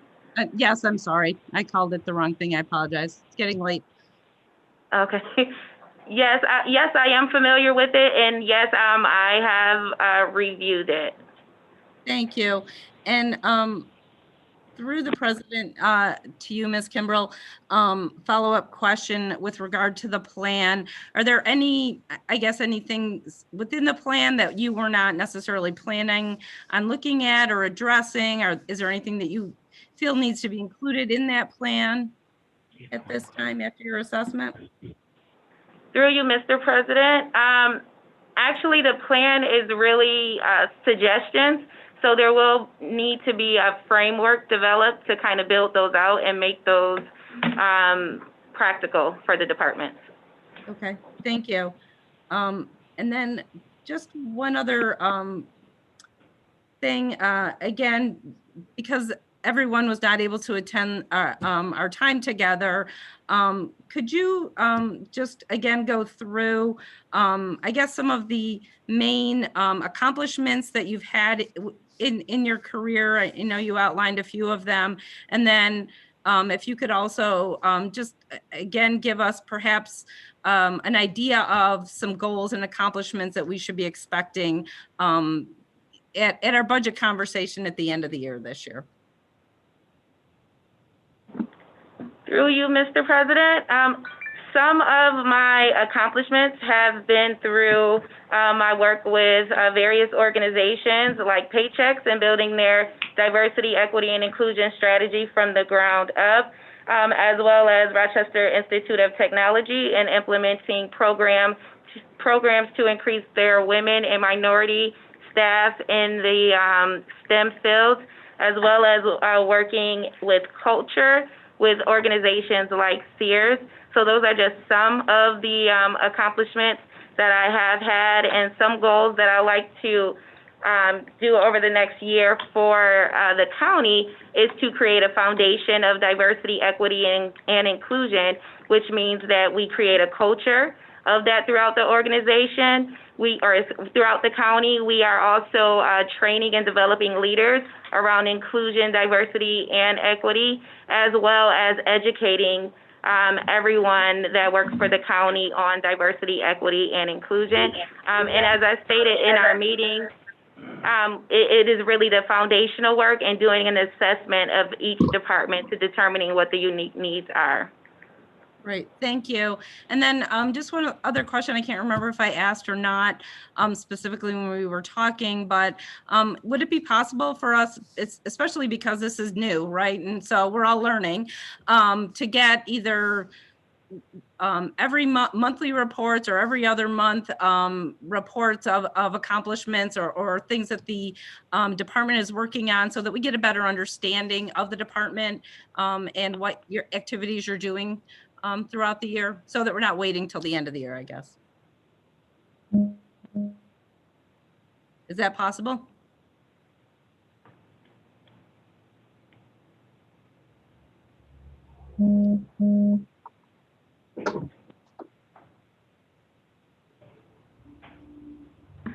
Through you, Mr. President, over the next 12 months, we will be building out that framework. However, once we have something more solid, we are thinking about providing those updates quarterly. Okay, thank you. So I'm sorry, just to be clear, are you saying you won't have anything to show until the end of the year? Is that what you're saying, or 12 months?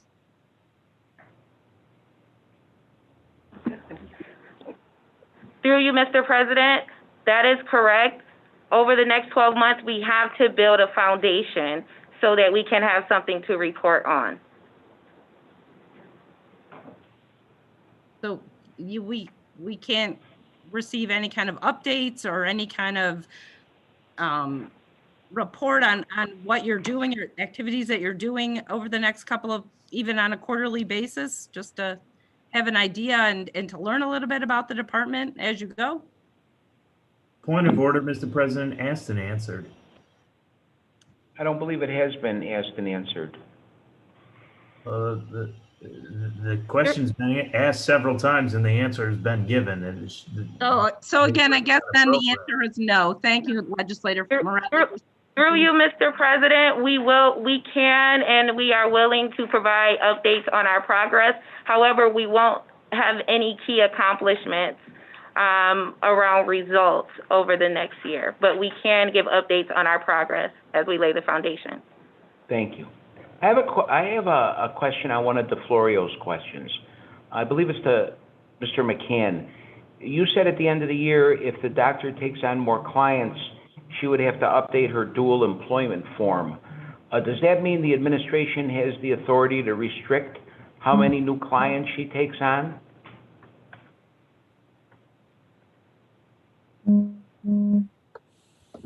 Through you, Mr. President, yes, that is the case, and that would apply to any employee.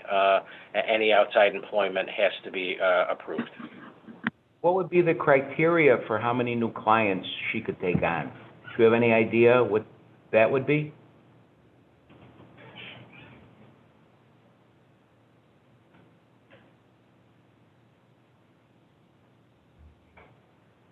Through you, Mr. President, that would be assessed on a case-by-case basis, and again, that would be balanced with the, again, speaking in a general sense, the employee's workload and responsibilities, and also the commitment that outside employment would involve.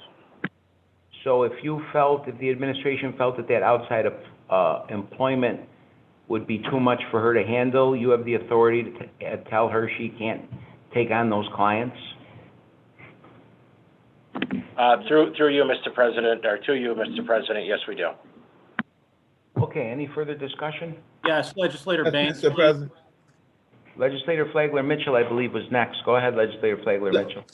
Legislator Baines could go. I'll go after Legislator him. Baines. Legislator Flagler Mitchell is going to allow you to have the floor. Well, thank you very much. Through you, Mr. President, to Dr. Kimbrell. Dr. Kimbrell, tonight is a very important night in your life. You've earned this very important position. And I know that on behalf of my constituents, I want to congratulate you in winning this significant position. It may not feel that way tonight, but many of us, and especially myself, believe in you. We believe that you will do great work. And we understand you went through an interview process, and tonight is not supposed to be that. And so I want to send my sincere congratulations and blessings to you as you embark on this important work. Thank you, Mr. President. Thank you, Legislator Baines. Through you, Legislator Mr. Flagler President. Mitchell. It's my. Okay, you want to let it go again, or you want to take it, Legislator Flagler Mitchell? I think she had. I think she wanted to respond. I think the doc wanted to respond. Oh, Dr. Kimbrell, did you want to respond? Through you, Mr. President, I just wanted to say thank you, and I appreciate the support. All right. Just through you to the administration, we're looking forward to me and Legislator Turpin, the Diversity Action Plan Committee, and working alongside with Dr. Kim. And, I'm excited that she's here and that we're moving diversity to a whole nother level here in the county of Monroe. And, just looking forward to getting started and making sure that we do what we are set out to do, and that's equity and making sure that everybody have an opportunity to get living wage jobs, and not just entry-level jobs, but at all levels of the job. So congratulations, Doctor. We look forward to working along with you to hopefully come up with things, and hopefully we can all have reports back to the honorable body on at least the basis of when we all meet, and be able to hash out some things and be able to give ideas and best practices. So we thank you for coming on board. Looking forward to working with you, and we'll be looking forward to getting started. Congratulations. So that's not a question, right? That's just a comment. Just a statement. Yep, just a statement. Okay, thank you. Any further discussion? Yes, Mr. President. Legislator Felder. I just wanted to welcome Dr. Kimbrell to this important position. We've been fighting for this for a long time in the county. And, we finally got here. And, much thanks to Legislator Flagler Mitchell, Legislator Turpin for the Diversity Action Plan, which seemed to be the catalyst for the county executive finally deciding to create this position that we had talked about for almost a year. So I'm very happy that we're here now and she's on board. Looking very forward to working with her to really make this county more inclusive, not in hiring and contracting and everything it does. And so congratulations and good luck. Thank you. Any further discussion? Seeing none, all in favor say aye. Aye. Any opposed? Any opposed? Item carries. There being no unfinished business, Legislator Brew. Yes, this meeting stands adjourned. The next meeting of the Monroe County Legislature is scheduled for Tuesday, April 13th, 2021 at 6 p.m.